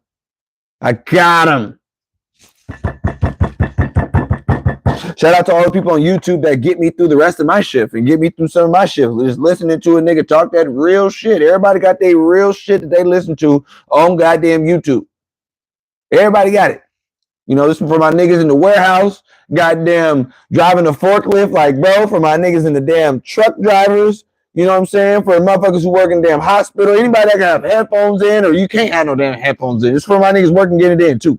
You know, something to goddamn listen to, some good juice, you know, some good juice. All right. Okay. What are we dealing with? Okay. The Alchemist. Nah. Okay, Ra represents the self, the archetype of the wholeness that includes everything, consciousness and unconscious. Okay, so when we deal with the Amen-Ra aspect, Amen-Ra, that's the main deity, right? Amen, the hidden one, and you got Ra, solar deity, right? So the hidden sun too. That's why I said earlier when I said the Solomon inside of you, the Sol Amon, the soul, S-O-L is the sun. Amen is the hidden. Solomon means the goddamn hidden sun inside of you. Come on, man. Okay, so it says, the alchemist called this concept one in the many. So the self is an archetype. Hold on, I didn't read that part. Fuck all that. Okay, Ra represents the self, the archetype of wholeness that includes everything conscious and unconscious, right? Isis, Het Heru, and Sekhmet revealed different manifestations of the Great Mother. Shadow. Yeah, Shadow from Sonic, nigga. Seth is the shadow incarnate, and Heru is the ego that controls the conscious affairs of daily life. That makes sense. Why Heru would be the conscious, the ego that just controls the conscious affairs of daily life. Okay, Asar is a more personal archetypal figure. He acts as an intermediary between the divine Ra and the defender of earth, Heru. Thus, Osiris is best understood as a complex consisting of a cosmic deity, an earthly deity, and an underworld deity that still exists within the realm of your psyche. This understanding is important to bear in mind. Okay, boom. Okay, so boom. As we keep in mind, as we follow the evolution of Asar through these three realms, Okay. Okay, boom. It says the underworld. Okay, so boom. Osiris, which is Asar, ceremoniously presides over the judgment of the dead. As I mentioned earlier, the underworld is synonymous with the unconscious. Yeah, niggas, I don't just make that shit up. Nigga, the underworld is inside you, niggas. I don't just make that shit up, nigga. I believe that shit. I know it to be damn true. Okay, listen. Okay. As I mentioned earlier, the underworld is synonymous with the unconscious. Osiris, Asar, then is the archetypal energy activating the unconscious so that not only so it is not only a repository of memory, but also an incredible resource in everyday life. You can also equate the damn sacred shroom. The sacred shroom then is an archetypal energy activating the unconscious so that it is not only a repository of memory, the Akashic records, but an also incredible resource in everyday life when microdosing. See what I did there? See what I did there? In other words, the unconscious is by nature a sort of death of consciousness, not termination, but a creative force that rejuvenates the conscious mind. I like that because the unconscious is representative. Okay, I like that. I like that. I actually like that. Okay, I like that. The Kamites, Egyptians, considered death an interruption, not the end. Why do you think the card is called Les Morts, transformation? Right? They considered, and where did the tarot come from? The tarot comes out of ancient Egypt. Don't believe me? Do your research. Why do I got tarot cards? They're black. Fuck you. I actually got black tarot cards, nigga. Like voodoo tarot cards. Nigga. Yeah, nigga. I'm actually gonna probably, but here's the thing. What for what? For fucking what? For fucking what? For what? Like a tarot deck is like maybe $7, $8 if you go into the crystal shop and shit. I'm like, yeah, I'm about to go get another deck. For what? This deck is on fucking fire, nigga. On fire for me. For fucking what? If it's not broke, don't fucking fix it. Les Mortes, these cards be talking to my soul. Y'all have no idea. I mean, you guys actually do have an idea because I'll do this shit on camera sometimes. You know? And if I wasn't first of all, you can't say shit. All I'm doing is drawing a goddamn card. But the fact that every time I draw one of them, it's on point. This is how I be talking about, nigga. I'm living life in reverse. I'll read some shit, talk about tapping in with my ancestors, goddamn, talk about transforming in death and all of that extra shit, pour up a whole libation, and then pull the exact card that is dealing with my damn book that I'm breaking down, dealing with the ancestor veneration that I just did, and the whole alchemical transformation. This is what the fuck I'm talking about. This is also what the fuck I be talking about when I say that the universe, or that they won a goddamn Nobel Prize, and when they talk about the goddamn universe ain't even real. You make this shit up as you go. How do you think you see so much synchronicity in what the fuck we got going on over here? How the fuck you think every time I goddamn come on this bitch, I got some shit to goddamn say? Come on, man. Lenny, we are in all realms. My mind is everywhere. They got 1 foot in the damn underworld and 1 foot out the underworld. How the fuck do you do that while sober and not on mushrooms? Nigga, it's divine shit. Nigga, you are the damn magician. If you understand that all those shits exist inside of you, why the fuck can't you access that damn shit with your mind? All right, then. So let's break it down some more.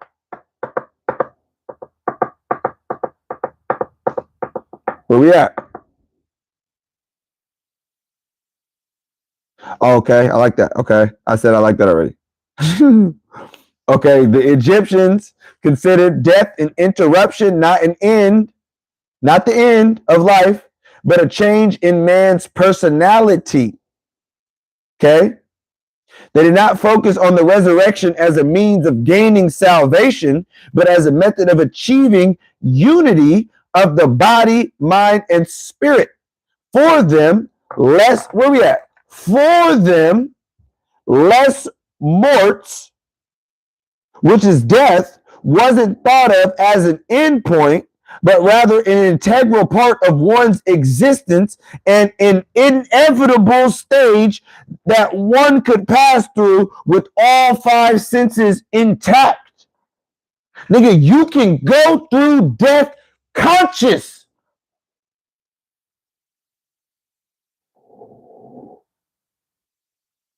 But let me tell you the science on that, though. Let me tell you the science on that. In the Hermetica, it talks about how to go through death, retaining all of your five senses, not going in there and being a dumbass Casper the Friendly Ghost, goddamn walking into the damn fucking hospital, the fucking gurney, moving the damn shit. Got people thinking the whole shit's haunted. It's just really your dumbass stuck. Yeah. No, you can pass through with all your senses intact. But here, let me explain something to you. Guess how you don't do that? Getting shot unexpectedly. Guess how you don't do that? Getting goddamn taken out by the hospital. What do you mean, nigga? I mean, your ass is in there and they goddamn pull the plug on your motherfucking ass and induce you with some shit. You know? You supposed to, your body, it knows when to initiate. If you don't die from no freak accident and shit, your body knows when to initiate the death process. Now, granted, we live in a country where all they do is put carcinogens and shit and everything, and you know, whatever, whoop, you know. But the way you retain your consciousness through death, long story short, you can do your own research on this shit. All right, we ain't talking about that shit right now.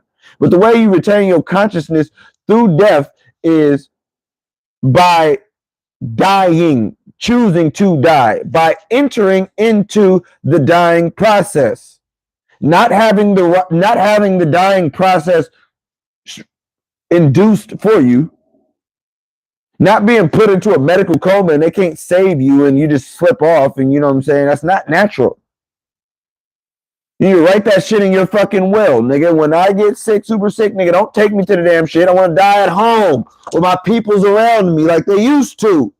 Bitch ass niggas be dying in the hospital. We did all we could. Bitch ass niggas. Man, no. What happened to the good old days when people was men and when women was women, when they goddamn looked death in their goddamn face? Talking about, I see the damn angels, goddamn it, yeah. God damn it, yeah. What happened to that? Now we on some, is it gonna hurt? Yeah, it's gonna hurt real good. It's gonna be a good hurt. Brother died, nigga. Get over it. Yeah, it's probably scary and whatnot. Shit, it's only scary if you don't know what the fuck is on the other side. A heavy dose psychedelic experience is similar to that of a near-death experience. Get the book DMT, what is it called? DMT, the miracle drug, your body's wonder drug or some shit like that. DMT, your body's own wonder drug. And understand that the psilocybin mushroom takes you on a similar journey to that in which someone who has experienced near death. You dig what I'm saying? So somebody who's already dealt with that damn realm and has fucking been there, what the fuck are you afraid of? You're only afraid if you're attached to this physical body. Come on now. Come on now. Okay. It says Egyptian cosmology was without apocalypse. It was without an end of time. Time was not moving towards an eternal consummation. It simply was. This is what I'm talking about, the mind. You know, we rationalize even the simplest shit as time. Like, oh yeah, I'm tired. Who the fuck gives a fuck? Listen.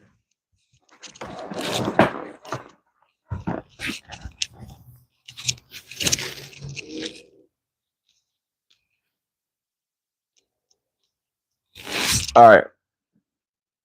My fault. Kicking in the third gear. 20 minutes left, y'all. I seen my friend,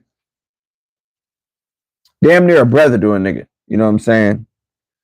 I seen a nigga that I worked with daily at the airport and also outside of work. We tapped in a lot, you know. And he talking to me about, yeah, nigga, you know, he, you know, used to be has some locks on his head and shit, you know what I'm saying? He talking about, yeah, nigga cut his hair and shit, nigga, I'm losing my hair and shit. And it's a dark skinned brother. He talking about, nigga, my skin is all fucked up, and I'm looking at this nigga up and down. I'm like, but mind you, he's like, nigga, it shit don't make no sense, nigga, because I'm making the most money I ever made in my life right now. Like, he worked down at the port, make about $50 an hour, you know, maybe $60 an hour, you know. Young bro, like 28 now, you know. So he telling me, you know, I know he working at the damn port making all this money, and he talking about his hair falling out and, you know, his skin ain't all clear. And I actually do look at his skin. I'm like, you chocolate nigga, listen, you did always have good ass skin. What the fuck are you going through? How the fuck are you? You talking about, yeah, you know, whoopty whoopty whoop whoop whoop whoop whoop. And I'm like, listen, everybody call this shit the Matrix. How the fuck are you letting the dream stress you out? How are you letting the damn illusionary world stress you out to the point where, nigga, you're losing your hair, nigga, at 28? And granted, you know, we all got some genetics and shit. But clearly, if you know that, everybody knows their own body too. If you know that the shit's accelerated based on your stress, and you know that your shit is starting to, you know, because of stress and shit that you're putting on yourself, why the fuck do you goddamn care so goddamn much? It's all an illusion. Next time you find yourself getting mad at the dream, check yourself. Check your motherfucking self. Nigga, like, nigga, this shit is fake. I don't give a damn. I actually live, like, anybody that knows me personally knows I live this shit like this shit ain't real, whatever. Why was we late coming on this bitch? I seen the police and took a whole different detour. Took 20 whole minutes. Why? Because, nigga, I ain't living like the rest of you niggas. You know, I ain't paying some of the shit that some of you niggas is doing, you know?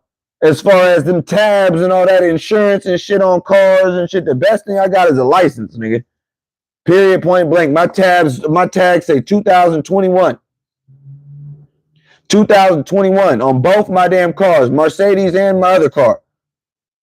Okay? 2021. They like, goddamn, how the fuck you riding through whoopty whoopty whoop? Nigga, I'm protected by the dead. Oh, this nigga's just saying that whoopty whoop whoop. Did I not just post the clip of me getting pulled over 2 weeks ago? And the cop said, yeah, we know your shit is everything that you have is fucked up, but we're going to let you off with a warning. Get my ID back. Peace. I'm out of here. They scared motherfuckers into following the rules. I figured that out on my last mushroom trip. I was like, damn, we down here as space travelers incarnated on Earth, and motherfuckers is listening to somebody else tell them what the fuck to do. Man, what?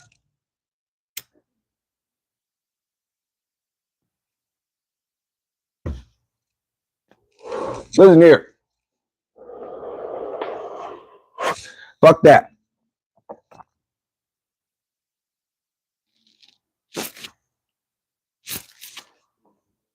What they be saying on the meme? Ew. What they say on the new little meme? Ew, brother, what's that? What's that? See, aside from all this shit, like, if more people thought like me, the system couldn't work. Because not enough people are buying in, literally. System would fail and crash. But not everybody think like me. Everybody say this is the Matrix, and that all these programs and systems and all this shit is whoopty whoopty whoop, and yet you go through it following them. Nigga, I'm not a hypocrite. Nigga, I live the shit I talk about. Nigga, I live the shit I talk about. Fuck it. I just told you motherfuckers the goddamn I told y'all on Instagram the damn universe ain't even real. But niggas can't conceptualize what the fuck I'm even talking about. I didn't even make that shit up. The fucking motherfuckers who won the Nobel Peace Prize told y'all that shit. I said the shit, but lo and behold, you find out somebody else said the damn shit too. Another version of me out there, god damn it, in the damn another something, you know what I'm saying? Talking about goddamn universe is not locally real. Man, what? I already said that. I said that. When I say it, I said when I explained to somebody at my job a long time ago, I said, when I'm not home, you can't tell me that my house is there. You have no proof that when I'm not home, that my whole crib is there. Okay? You ever heard the phrase, when a tree falls in the forest, does it still make a sound? Does it? What would be the point?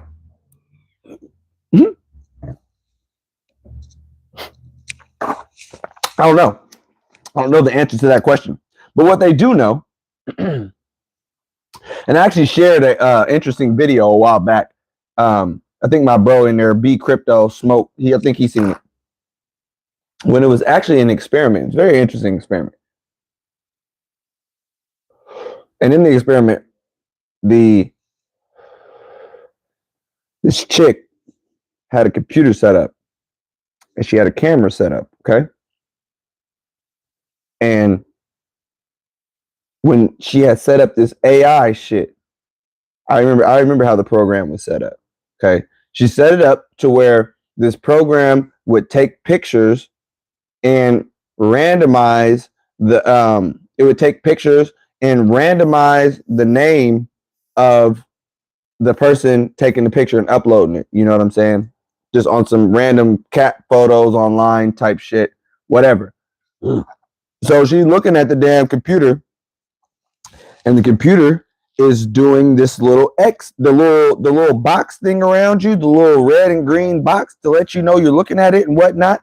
Boom, at the bottom of the screen, a whole bunch of names is popping up. Okay, a whole bunch of different names is popping up. Different names, all types of shit. It's running the program, right? She does this. Instead of looking directly at the camera, she looks away from the camera. Okay? She looks away. Damn, my skin is crawling.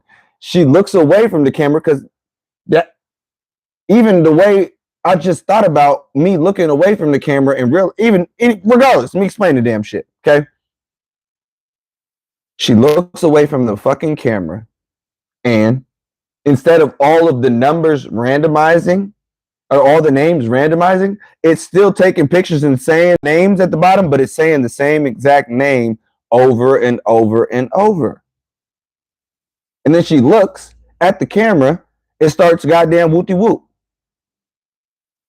So she sets up the camera in another room, and she looks at the camera in this room, and then she leaves the camera. She leaves the computer, and the shit is saying the same name that it was just saying before, you know, when she's not looking at the damn shit and there's nobody in the room, okay? She goes into the bathroom, sets the shit in front of like the mirror or whatever, and she's looking at it. It's taking the random names and whatnot. She looks away, same name, looks at the camera, but through the mirror, the names start to randomize again. Are you guys catching the damn drift? Things are different when you look at them on a subatomic level. That's why when you go back and look at my story, they were showing the apple being red and or green. Because in the forest, if there's nobody there observing the apple, who's to say what color it truly is? Or does it have a definite color? And when they actually do the research on certain cells and particles and shit like that, they clearly have a difference in when someone is looking at them versus when someone's not looking at them. How the fuck can they have something under a quantum damn scope, right? Or however they're studying the entanglement. They have something, they're noticing the cells. And then once they look at the damn cells, they notice the change in the damn cells. They look away, they notice the cells change to something else. And they look again. That is telling you that you have a connection in all of this damn illusionary world, this illusionary matter. Okay? You can pretty much manipulate all of the shit. The people who do so are called magicians. They're not doing anything extra fancy. They're playing on, there's two different types of magic. It was in here. There's two different types of magic. Sympathetic, and there was another type that it was talking about. Here it is over here. It's in this next chapter called Alchemy, Magic, and Asar.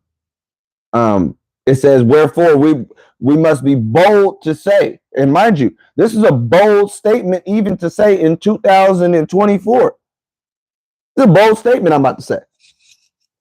It says, wherefore we must be bold to say that an earthly man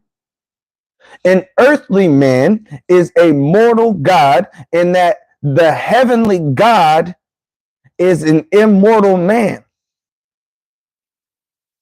Blasphemy!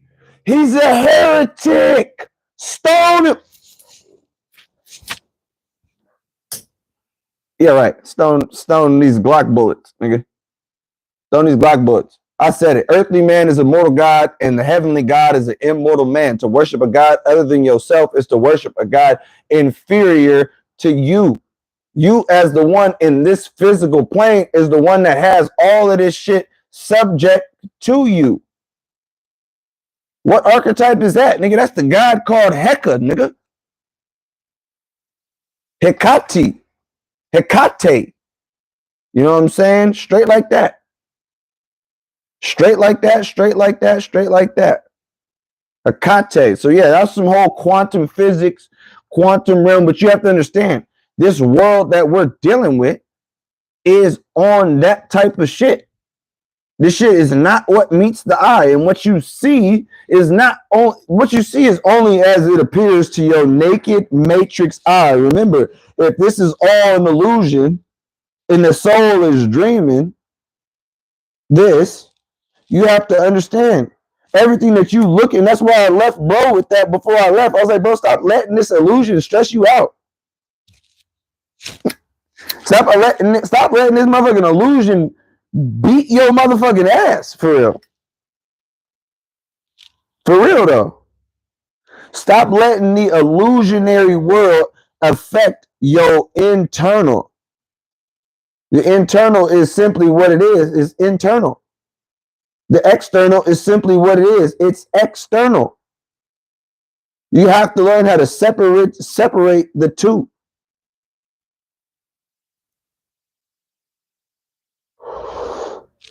You have to.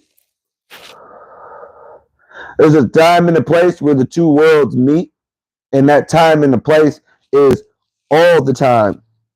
So knowing that you are, like I said on the my shroom video, Heroic Dose, is about to be uploaded. But like I said on that video, when I read what I had wrote down, I said, you are the divine cosmic intersection. All roads lead through you.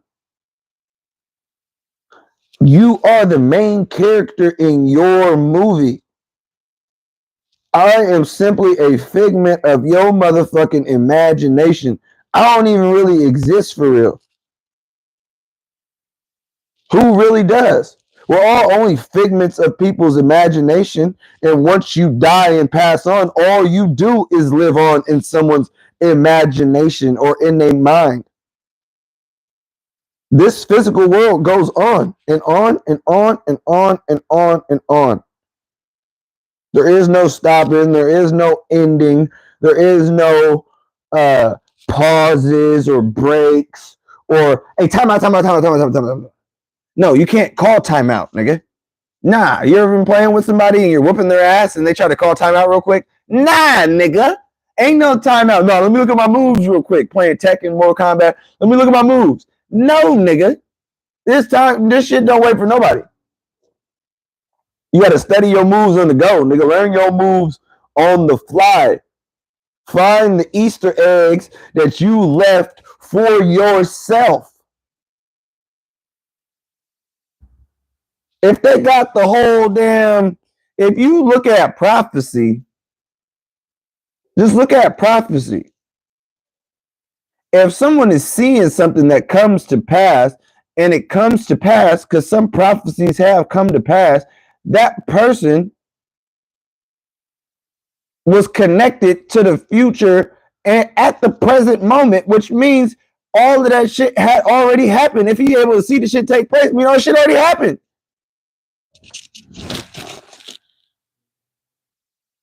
The shit has already happened. You already made the decision you made. Why the hell you sitting there stressing on the damn shit?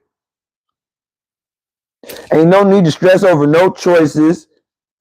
You know, ain't shit goddamn unless it's life or death. But even then, I'm sure you know you make the right damn decision. But you know, most decisions ain't goddamn life or death down here. Not by any stretch or by any means of imagination. This is not life or death. We are dealing with life and death. But like I said earlier, you have to understand that one part of the natural universal cyclic process is to proceed through many incarnations and many cycles of life and death, because once you understand that pole, the end and extreme of every pole, the end and extreme of that specific pole is life and death. The title of the pole is called existence. That's the one thing that you should know. That's why I fuck with the sacred mushroom, you know, because it lets you know, motherfucker, I exist outside of this here physical body, this here meat suit. You know, the sacred mushroom allows you to hack the physical body and access those inner realms, which we're talking about tonight, which is, you know, the underworld. It allows you to access those inner worlds and those inner realms inside of you. You know, all of these Akashic records that people speak of, and, you know, speaking like it's some sort of fucking place in the damn ether. If you, like I said, listen to the damn video when I upload it. It's gonna be called The Heroic Dose, nigga. The Heroic Dose. But anyways, last Friday when I ate more grams of mushrooms that I ever had, ever, you know, enough grams to scare some people. I knew everything, which means coming back from that, it already just tells me I know everything already. So do you. All of the answers, and by knowing everything, I know everything that I need to know. That's why that picture in the back right over there that you see that I wrote down, it says, "What do you want out of life?" And for years, that's been posted on my wall. And it wasn't until last Friday night that I actually got the answer to the question to what is it that you want out of life? The answer to the question is you have it already. And it's not until you start living, knowing that you have all things, yearning for what? Physical. A what? Physical. Everything that we're dealing with is a physical, in the physical. You want a lover or something, a mate? Yeah, that's cool, but that's still wanting something physical. There's something spiritual that comes with that, but it's still something in the physical. You have to understand, there's people that live in goddamn jungles, nigga. There's people that live with no goddamn power. So you have to check yourself and look at what it is that I really want. If you minus all the physical shit, what do you have? The most important thing that a person can have is their fucking mind. Why the fuck do you think I go so hard as far as reading books cover to fucking cover? Because the most important thing and the only thing that fucking matters on this fucking plane is your mind. That's it. There is no greater, there's no greater, nothing greater than the mind. Period. So if you're not focused on that aspect and sharpening that aspect of yourself, which is the real you, because the more you dive and deep sea dive in the right subjects, the more shit starts to unlock. I will never forget what it is that actually unlocked this whole entire spiritual, metaphysical, occult, goddamn dark side, chaotic, divine, primordial path that I'm on. It's like, yeah, nigga, what is it? Nigga? I watched the it's simple. I mean, I watched the YouTube short and somebody was making a little bit too much sense about the pyramids in Egypt. They was just talking about how they don't know how they built the motherfuckers. And I was thinking that damn Israelite slaves built their motherfuckers. So I'm like, hey, wait. How old are these pyramids, you know? Consciously thinking, how old are these motherfuckers? We don't know. What do you mean we don't know? How the fuck do we not know? Wait, time out. You niggas saying aliens built these motherfuckers. Time out. This shit's in Africa. This has got to deal with some niggas. Hold on, no. No, these just ancient before the damn, whoa. If they ancient, it's older than the damn Bible. Time out. They say the nigga Noah had a son who had a son, and that nigga was the nigga who fathered the Egyptian race. But how the damn Sphinx in Egypt older than the motherfucker who started all the shit in the Bible? Adam, nigga. Adam 7,000 years old, if that, 6,000 years old. Goddamn Sphinx at least 10,000 BC. They got a damn movie called 10,000 BC, nigga. So it wasn't until I pondered on something that had to do with what I would associate my people, African people. You know what I'm saying? Regardless of if at the time I was looking at it, I was under the impression that these people were my enemy, according to what the scripture says, you know, in the Torah and the Tanakh, as far as God only loving the quote unquote Israelites, you know, and definitely not fucking with the Egyptians who enslaved them and made them hard bondage, you know. But regardless of all of that, I'm still seeing something that is on a humanity level, just grandeur. And I'm like, hey, yo, this is not no normal shit. And didn't no motherfucking niggas who couldn't read or write goddamn construct no damn shit that involves very precise masonry, let alone some heavy equipment that don't nobody in that motherfucking time. Bible don't, yeah, bro said the Bible don't mention pyramids. No, the fucking Bible does not mention no goddamn pyramids. Because it can't mention no goddamn pyramids, because that would be a damn blatant motherfucking lie. They don't mention no pharaohs by name either, because the pharaohs go back 38,000 years. You know what I'm saying? What we know of, or what they tell us in the history books, is only what goes back 4,000 years. So if we say that the Sphinx is at least 10,000, and they got all these damn Egyptian artifacts in the British Museum and shit, they know a lot more than what they're leading to believe. They really don't even want to say that these people was black. So knowing and seeing that, you know what I'm saying, that is what was the basis.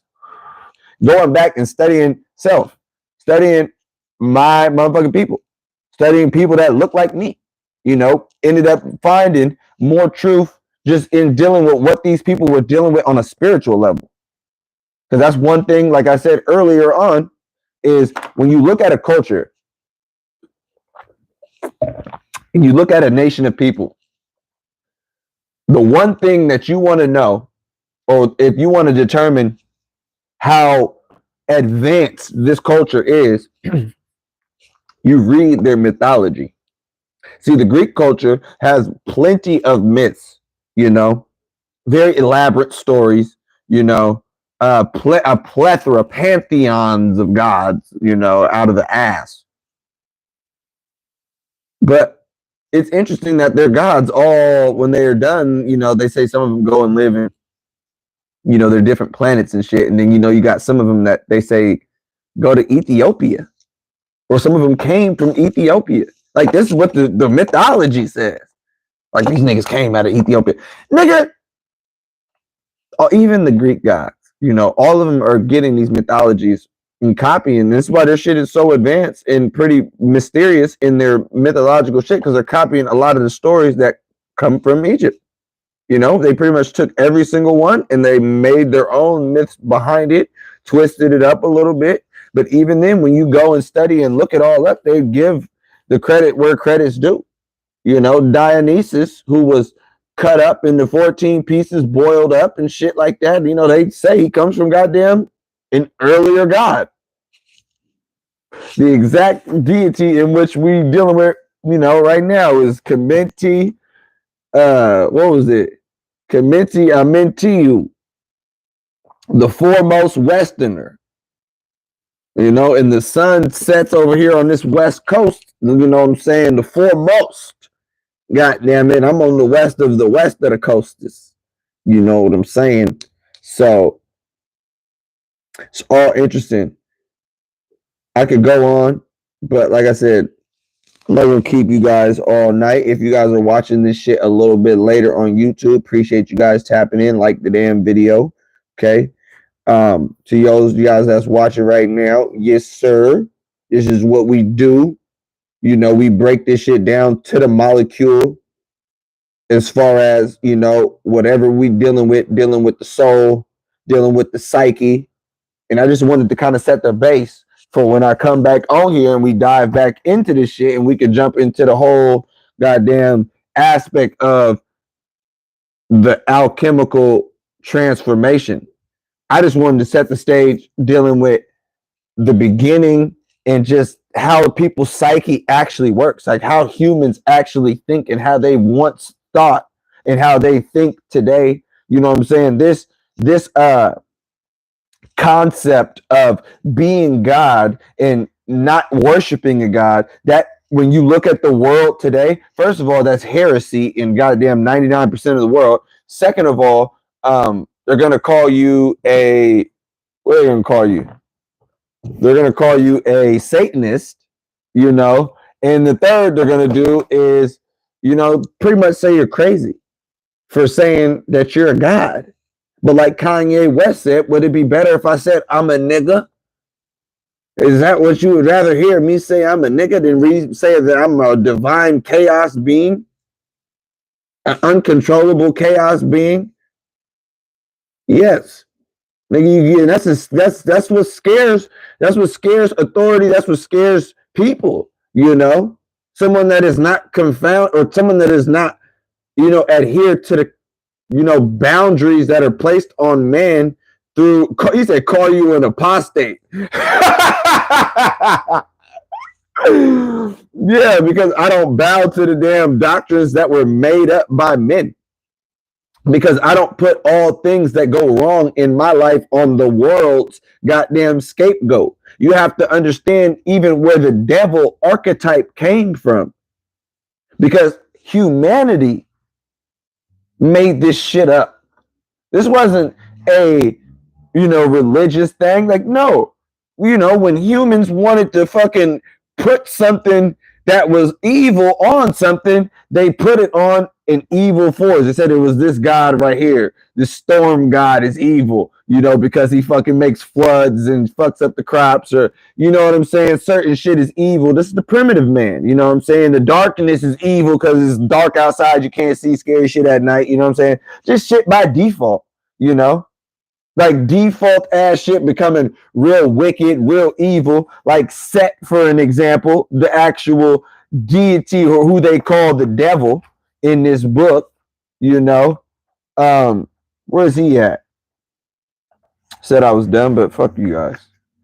You know, I want to at least break down this evil goddamn dark side, nigga, that niggas be talking about.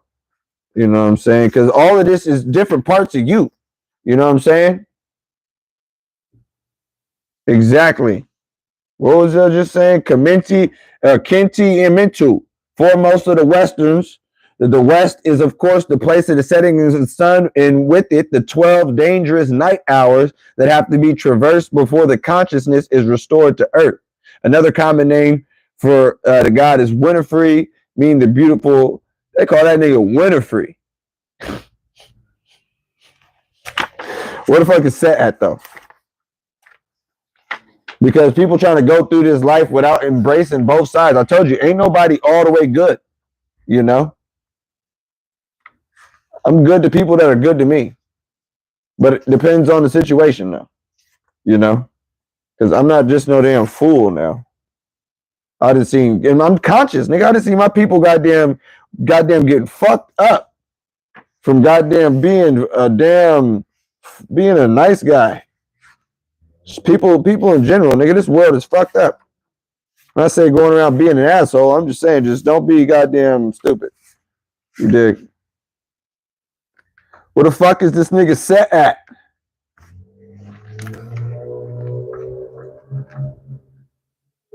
What I write? Oh, that's talking about magic.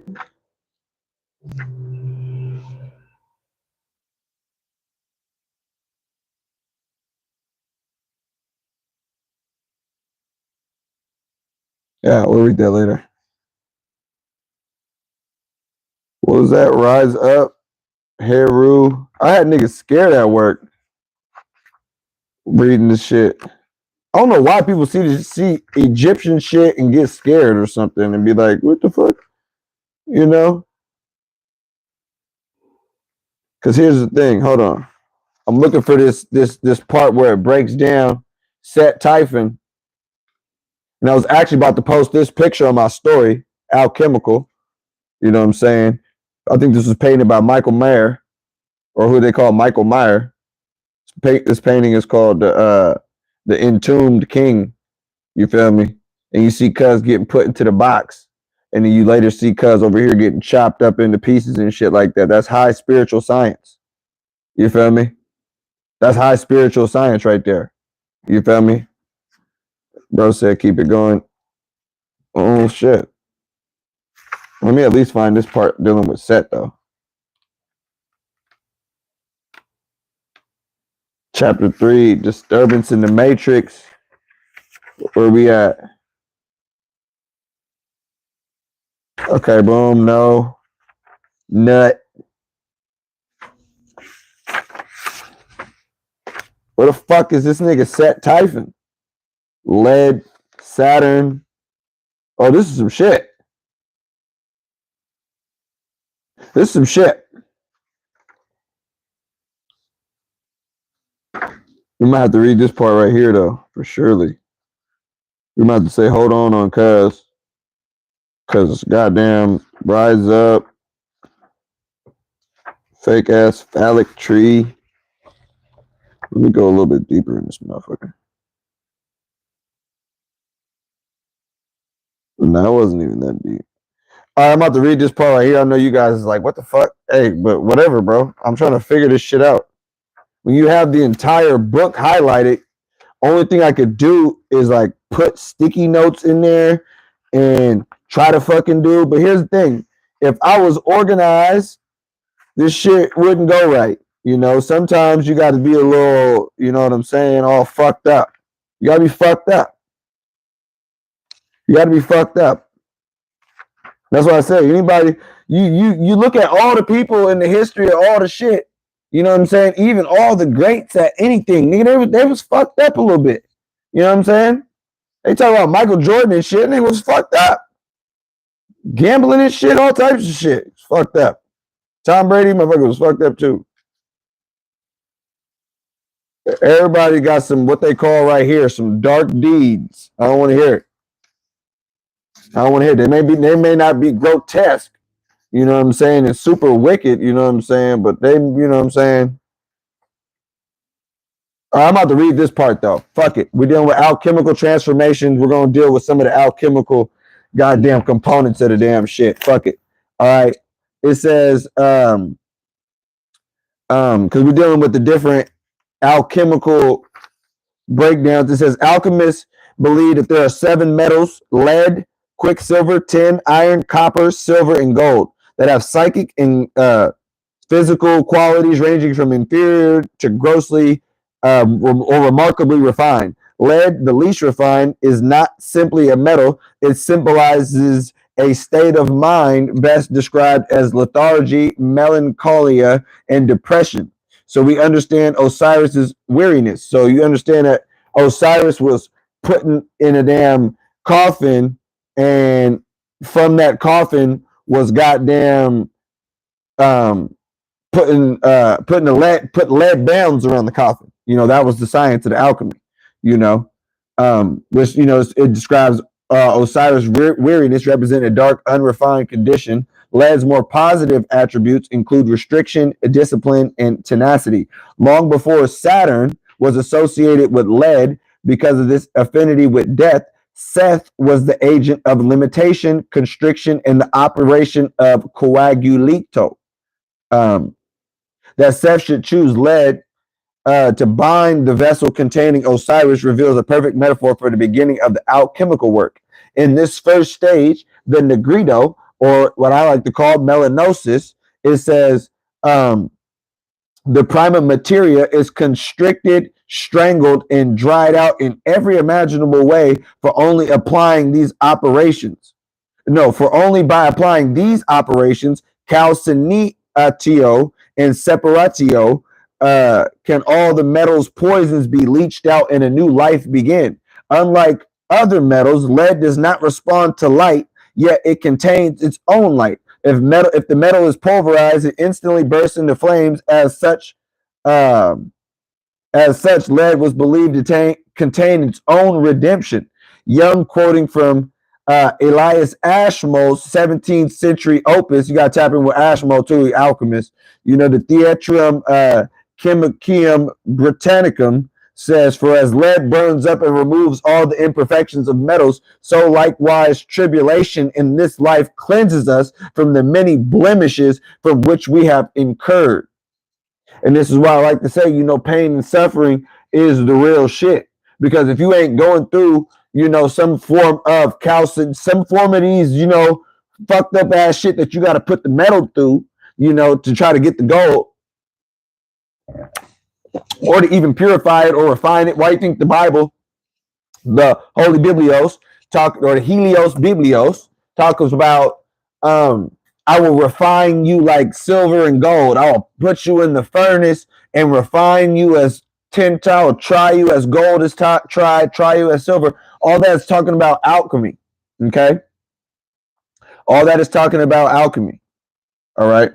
It says Seth and Saturn make up a pair we can easily hate and call evil, and yet, like lead, they possess important qualities that redeem them. Both are limiting agents. We may not appropriate limits imposed upon us, but sometimes we need an external agent to end things we lack the wisdom to stop.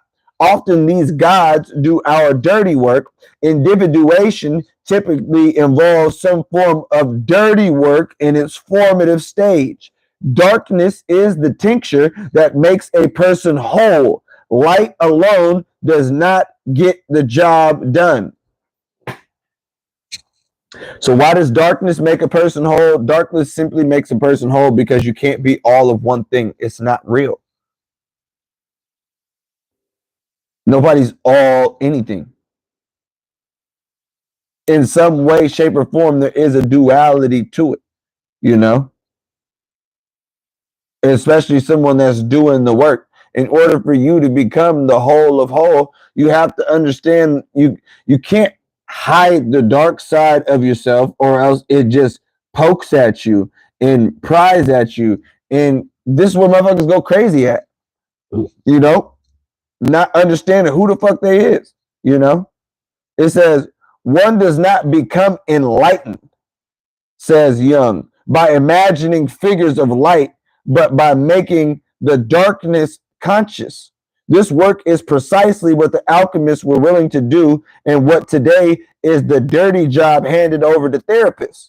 At times, it's hard to separate the analyst who daily confronts the demons hiding behind symptoms and complexes from the alchemist. In many ways, the ancient art of alchemy was dedicated to this end. For the base material of alchemy, in which lay the possibility of gold, was called Saturn. And this base material, as well as having a concrete existence, was also considered to be the alchemist himself. So the alchemist himself is the base material. He is Saturn, and he is lead.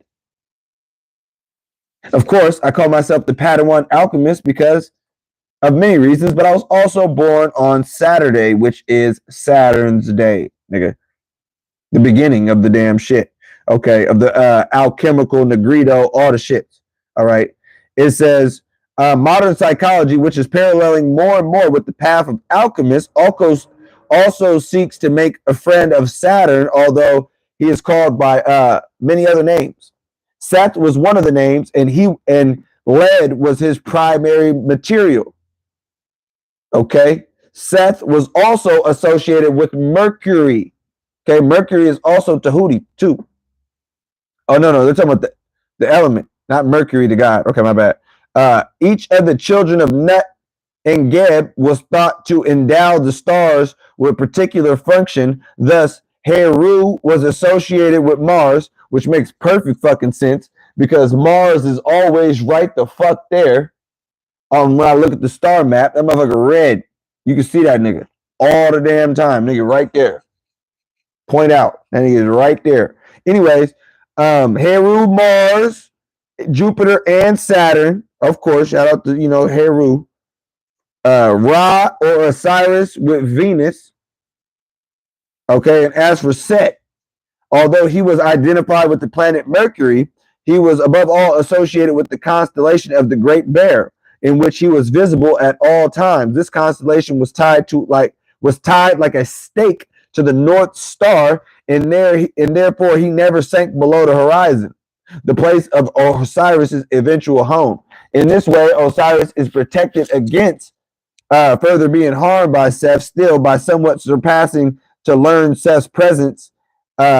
His astral light is consistent in the night sky. He seems to earn this special place of virtue of the danger he poses to Osiris in the physical terms, the threat posed by the shadow, a threat that cannot be avoided through conscious suffering. One confronts and transforms the shadow into something productive, into the individuation process. So we can use myself as an example. All right. Me going through it with these 3 different women who got my children, and I was raised by both of my parents for 18 years, me fighting that. What the fuck do you think? How the hell do you think that shit went for me? Me going against what nature, what the hell the universe was showing me. Nigga, you're not going to be one of those fathers that's in their kid's life every single day. No, it's not in the cards for you. No, it's not. So me fighting that damn shit is leading to more turmoil and chaos and all this other dumb shit, So it says, through conscious suffering, one confronts and transforms the shadow into something productive, into the individuation process. So by me using and noticing that this certain part of me is goddamn angry at just the reality of the situation, until I fucking check this shit right here and accept that this is what the fuck it is, no matter how painful, tough, sad, depressive, the shit gets, or may even be. Just by accepting it, it is what the fuck it is. But by accepting all of that right there, the negative, as being the only thing that it really truly is, you can't do nothing to control it. When And I even told this to my brother. I said, I talked to the store earlier. I said, nigga, only stress over things that you can actually control. Everything else I put in goddamn backwoods. I light them up and I fucking smoke the shit out of them. Why you always smoking? I got 3 BMs, 3 kids I don't see. How would you cope? You dig what I'm saying?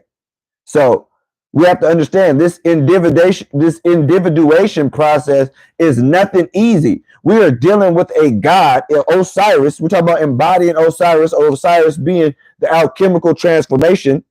We pulled the card called Les Morts, which is death. In order to become, something must die. Something has to go. For those of you guys that's watched Full Metal Alchemist, the law of equivalent exchange. The law of equivalent exchange. Okay?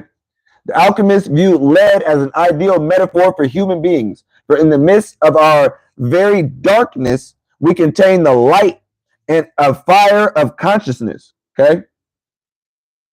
Even without developing our conscious mind, we have innate awareness of the latent self within. Not surprisingly, lead yearns to be silver, that bright, glittering metal. If lead is cut up into pieces, a silvery film becomes visible for a moment. Unlike lead, silver is very responsive to light, another trait seized upon by the alchemists to show how metals behave like human. Similarly, much can be learned from the mineral and vegetative kingdoms. Vegetative kingdoms, nigga. Vegetative kingdoms, nigga. What are you growing? What are you growing? What do you got growing? Do you got some tomatoes growing? You know, here's the thing. By growing something, you become the observer, not only the God of who's creating the damn shit and keeping tilling to it, you also become the observer. And by growing and growing shit, you observe how this process works. There's something different about observing shit, especially that of nature. It's interesting, okay? What are you growing? Grow something. Grow something. And I'm only saying that because, you know, nigga, feeling real good right now. Y'all gonna see. Y'all gonna see. I'm feeling real good. Flesh of the gods. Flesh of the gods. Tapping in with one of my prior lives. You know what I'm saying? The damn, you know what I'm saying? We was off this already. It's already in me. Anyways, okay, boom. Vegetative kingdom. We share the same natural tendency, phototropism, as plants move towards light. Okay.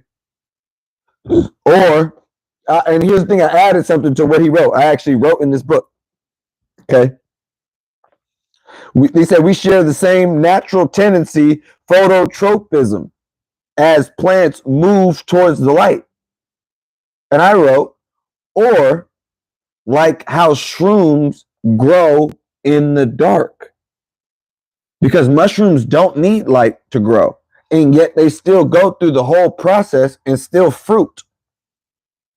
Sealed within the coffin, Osiris is thrown into the pitch darkness and is presumably dying. Okay, they go into all that. All right, hold on. Okay. Okay. I like this. I like this part though. Okay, it says closing the lid is a toy. Okay, closing the coffin lid to rejoining Nut and Geb, ending life in this world. In this case, Osiris, not Shu, who lies between the sky and earth, here having a very different meaning. With Shu, it was opening a space for life to begin, but with Osiris, it was putting a lid on things. That means an end for an old king and the start of a different order of existence. Notice in the alchemical image, I showed you guys that. I'll show you again. It's talking about how it says on figure, what the fuck was that? The upper left, it shows a dismembered body, which is the same fate that awaits Osiris in the death and resurrection. You feel me? Oop. This right here. Okay.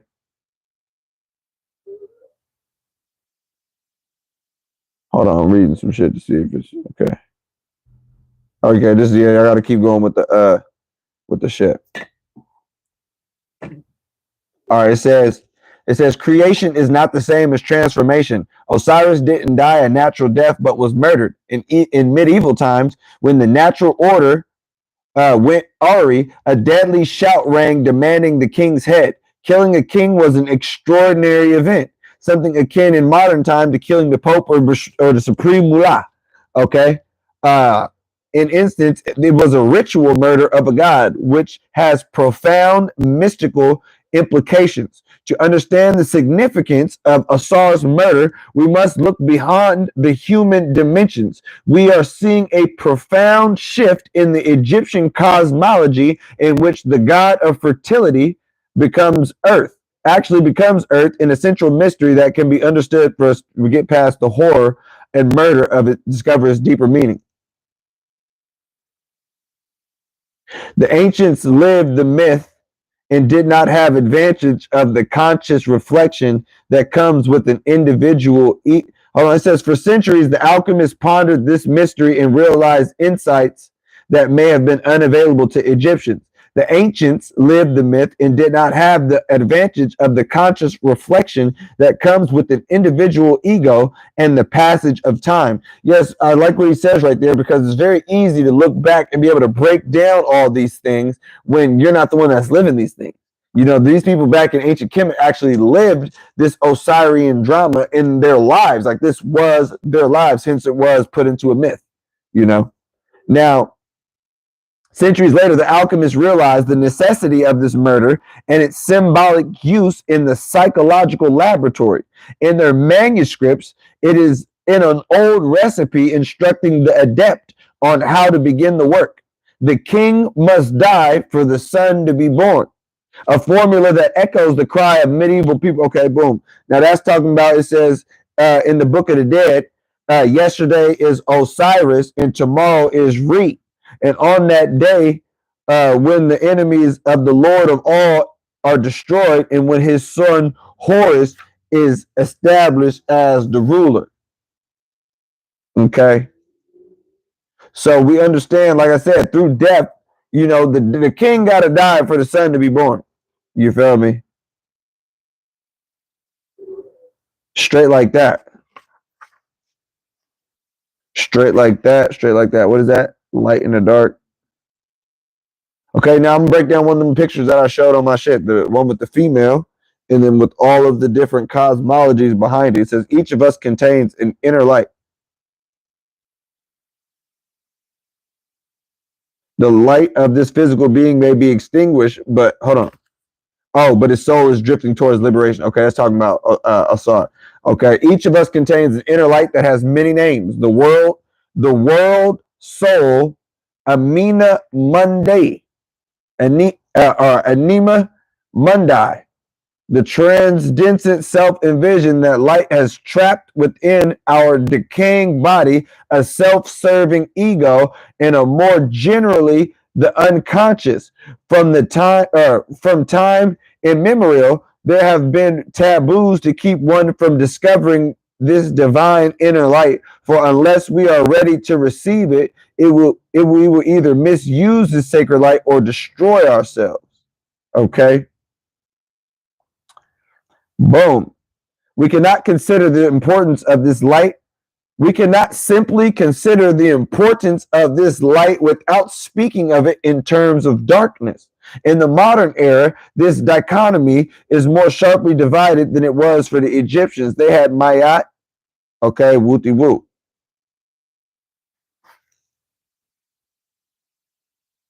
Okay. God damn. I'm about to finish this chapter and we're going to cook it up. We're going to finish this little 2 pages.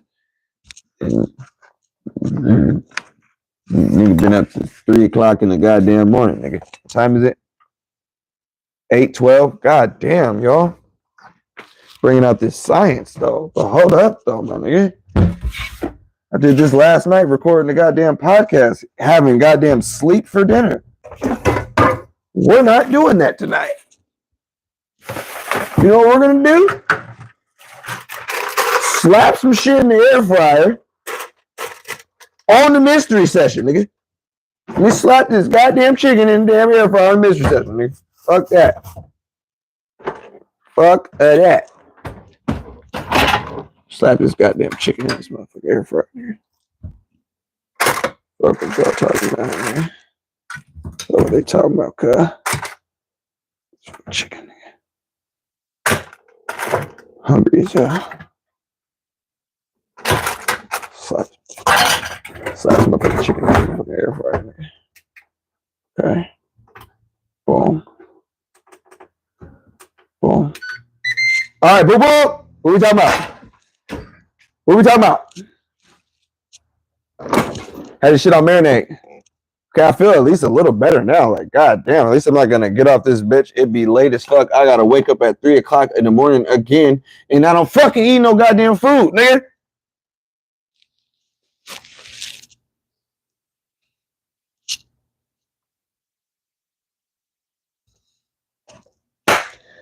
All right, where we at?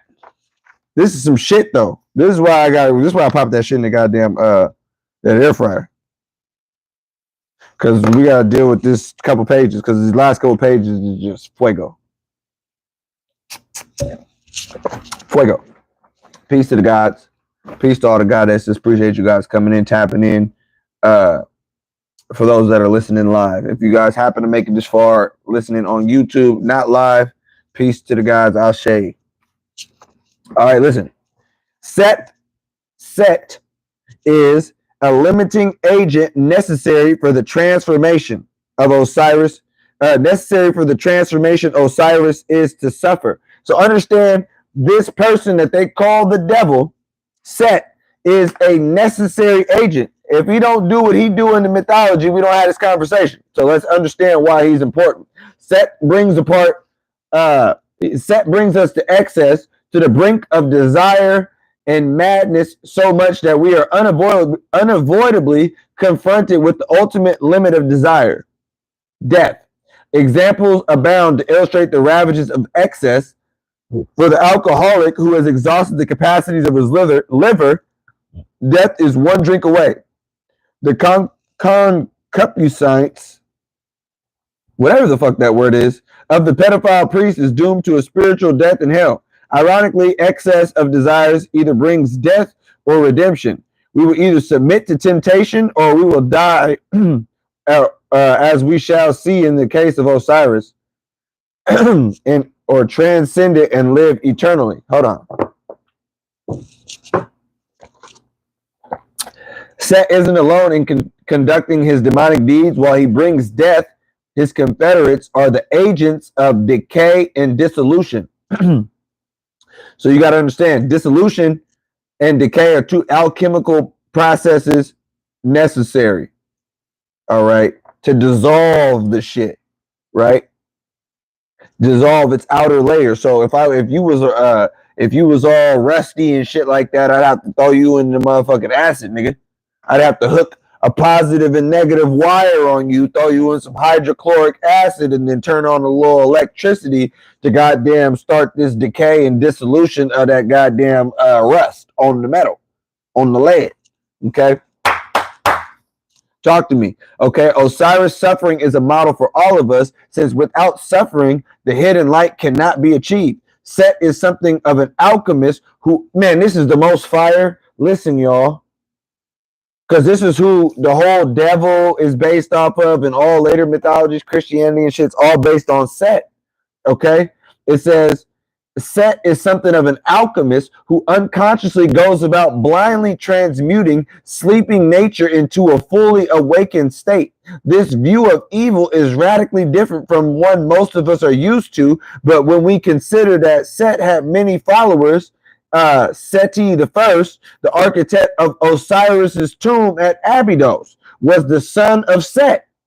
So you even see one of the greatest pharaohs in the goddamn shit he named himself after Set, nigga, the devil, nigga.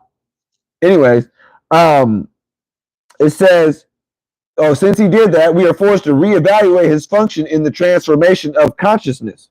Okay? We might consider that the murderous scene is a necessary sacrifice, a felix copula, which is executed by a higher wisdom. Okay, just as a plant dies only to become compost for the next generation, Osiris dies in order for a new, more conscious life form to evolve.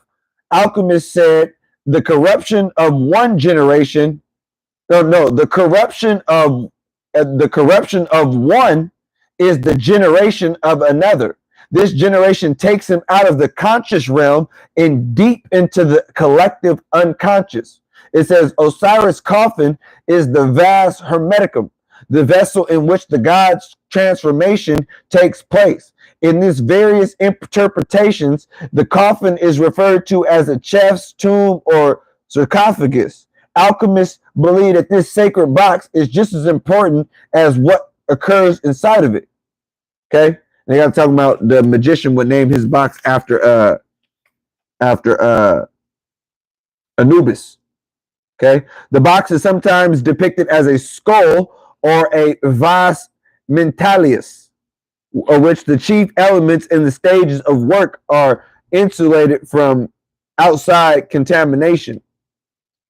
The skull, of course, associates with the mind, and within this sphere, transformations become possible. Now, listen, you see some of them old ass pictures from 1500s, and you goddamn see the old ass white dude with the beard, and motherfucker got the skull and shit like that. Motherfucker skull sitting right there on the table, motherfucker skull over there, some shit like that. It's awesome, motherfucker that had some damn wisdom and understood what the damn shit was about. Okay, some motherfuckers that understood some shit.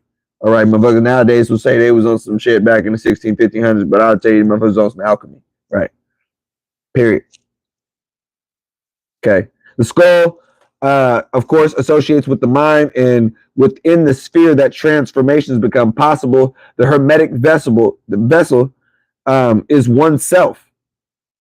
And in it, the many pieces of the psychic stuff scattered throughout one's world must be collected and fused into one, so making a new collection. That is your goal while on earth. Piece together all that you lost while reincarnating, because clearly you lose your memory and shit when you reincarnate. Some bullshit, you know? Okay, what else does it say? Okay. Okay, oh yeah, making a new creation. Many alchemists refer to themselves as children of the golden head, a name we will discuss later. The skull also refers to death, and by contemplating death, we are able to see beyond the ego. All right? Okay. It says the outstanding example of death as the genesis of religion and consciousness is the elaborate mortuary symbolism of ancient Egypt. This is also clearly the origin of alchemy. The embalming of the dead king transformed him into Osiris. And that makes sense too, because he was always in that pose where he's in the mummy, right? An eternal, incorruptible body. It says, this is the prototype of the alchemical opus, which attempts to create the incorruptible philosopher's stone. In the alchemical vessel has been created with the sealed tomb of Asar containing all the limbs of the god. The psyche cannot come into existence as a separate entity until the death of the literal, concrete, and the physical. Thus, we appreciate the importance that death served in the views of the ancient Egyptians, for without restriction and limitation put upon the material world, no insights into the non-material world can be had. Set, then, is a vital part of the individuation process. He is a catalyst that upsets the status quo and forces us to exercise a dark part of ourselves that makes us extremely uncomfortable. The fact that the coffin is precise. I like this part too, though, because this is the way he broke this shit down. This was some shit too, goddamn. I'm like, goddamn, another Disney movie, goddamn it. Another Disney movie, goddammit. Anyways, he talked about the fact that the coffin is precisely fitted to Osiris's physical measurements, tells us that the process is to begin that is aimed solely at his transformation, his specific transformation, right? The coffin only fitting him, specific for him. Like Cinderella's glass slipper, the coffin is a vehicle designed specifically for him to individuate. And if you go back and look at Cinderella, it's a whole goddamn transformation story. You know, from her going from the base metal, goddamn as bummy as lead, is goddamn being gold, wearing glass slippers, twinkle toes and shit on these motherfuckers. You know what I'm saying? At the tippity top, you know. At this point, we might imagine the alchemist enclosing the primer material as an embolic pepper. Hold on. Yeah. Okay, I like this part right here, and I'm gonna end with this. I'm gonna probably have to break down one more part after this, but I'm gonna end with this. All right. Okay. Okay. Osiris may be dead, but he's non-existent. While the coffin text, now you got to read the coffin text, one of the oldest texts on earth. Okay. But you have to read the coffin text while understanding, nigga, it's all dealing with some psyche shit. Okay. Because it's really for the pharaoh who had just goddamn, I mean, listen to what the fuck it's called. The coffin text. Says, while the coffin text may describe him as sleeping in the water, we do not know what Osiris is experiencing locked up in the coffin. We would guess that he's gasping for air until every cell in his body is starved of oxygen, and he may be dead by the time the coffin is thrown into the Nile. But Osiris is a god, and we can't know what he might do in this circumstance on a personal level. In this circumstance. On a personal level, this death motif is the dark night of the soul. A person must experience this in order to be born anew. At the same point is precisely one at which Osiris leaves above world and takes permanent residence in the underworld, where he is the god of the dead, aka the unconscious. That's what I'm saying. Osiris then continues to be with us in this unconscious realm despite his death sleep, and as a result, we will need an understand the new role he plays in our conscious awakening, because, like I said, he's the one that gives birth to Isis gives birth, you know, but he's the father of Heru, but who represents the ego consciousness, because right now, before he resurrects and all that, there's no consciousness ego in Egypt at that point, you know, up until that's where they broke down Akhenaten. You know, they had broke down him talking about he was the first goddamn individual, because he was the first person to come back and be like, we're not doing this shit no more. We're about to do something totally different. We're all worshiping the sun. So understand this death motif, the dark night of the soul. I've broken down many times. This is what the movie Dark Knight is talking about. It's dealing with alchemy. Ooh, it was ooh wee. The dark night of the soul, a person must experience in order to be born anew. The hero in the Dark Knight, the DC movie, is Batman. The bad guy is the Joker. Heru and Set. The Joker, if you just look at how he's acting, all he did is make Cuz's ego come out, and it costed him. And in the second one, his ego came back out, and he got his damn back broken by Bane, and it costed him. Cost him the whole city that time, goddammit, nigga, it was over. You feel me? So understand that the fucked up shit that happens in your life is for a reason. It's what's necessary in order for a person to be born anew. So be thankful for the pain and suffering. Welcome it. It sounds fucked up, but hey, life is pretty fucked up, you know. You really break it down, you know. Pretty sure you don't want to be doing what you're doing. Most people don't, but they have to. Such is life. Appreciate you guys coming in. Appreciate everybody tapping in. Peace to the gods. Peace to all the goddesses. Like the video if you haven't. Peace to the goddesses. Peace to the gods. Ashe, ashe, ashe, ashe, ashe, ashe.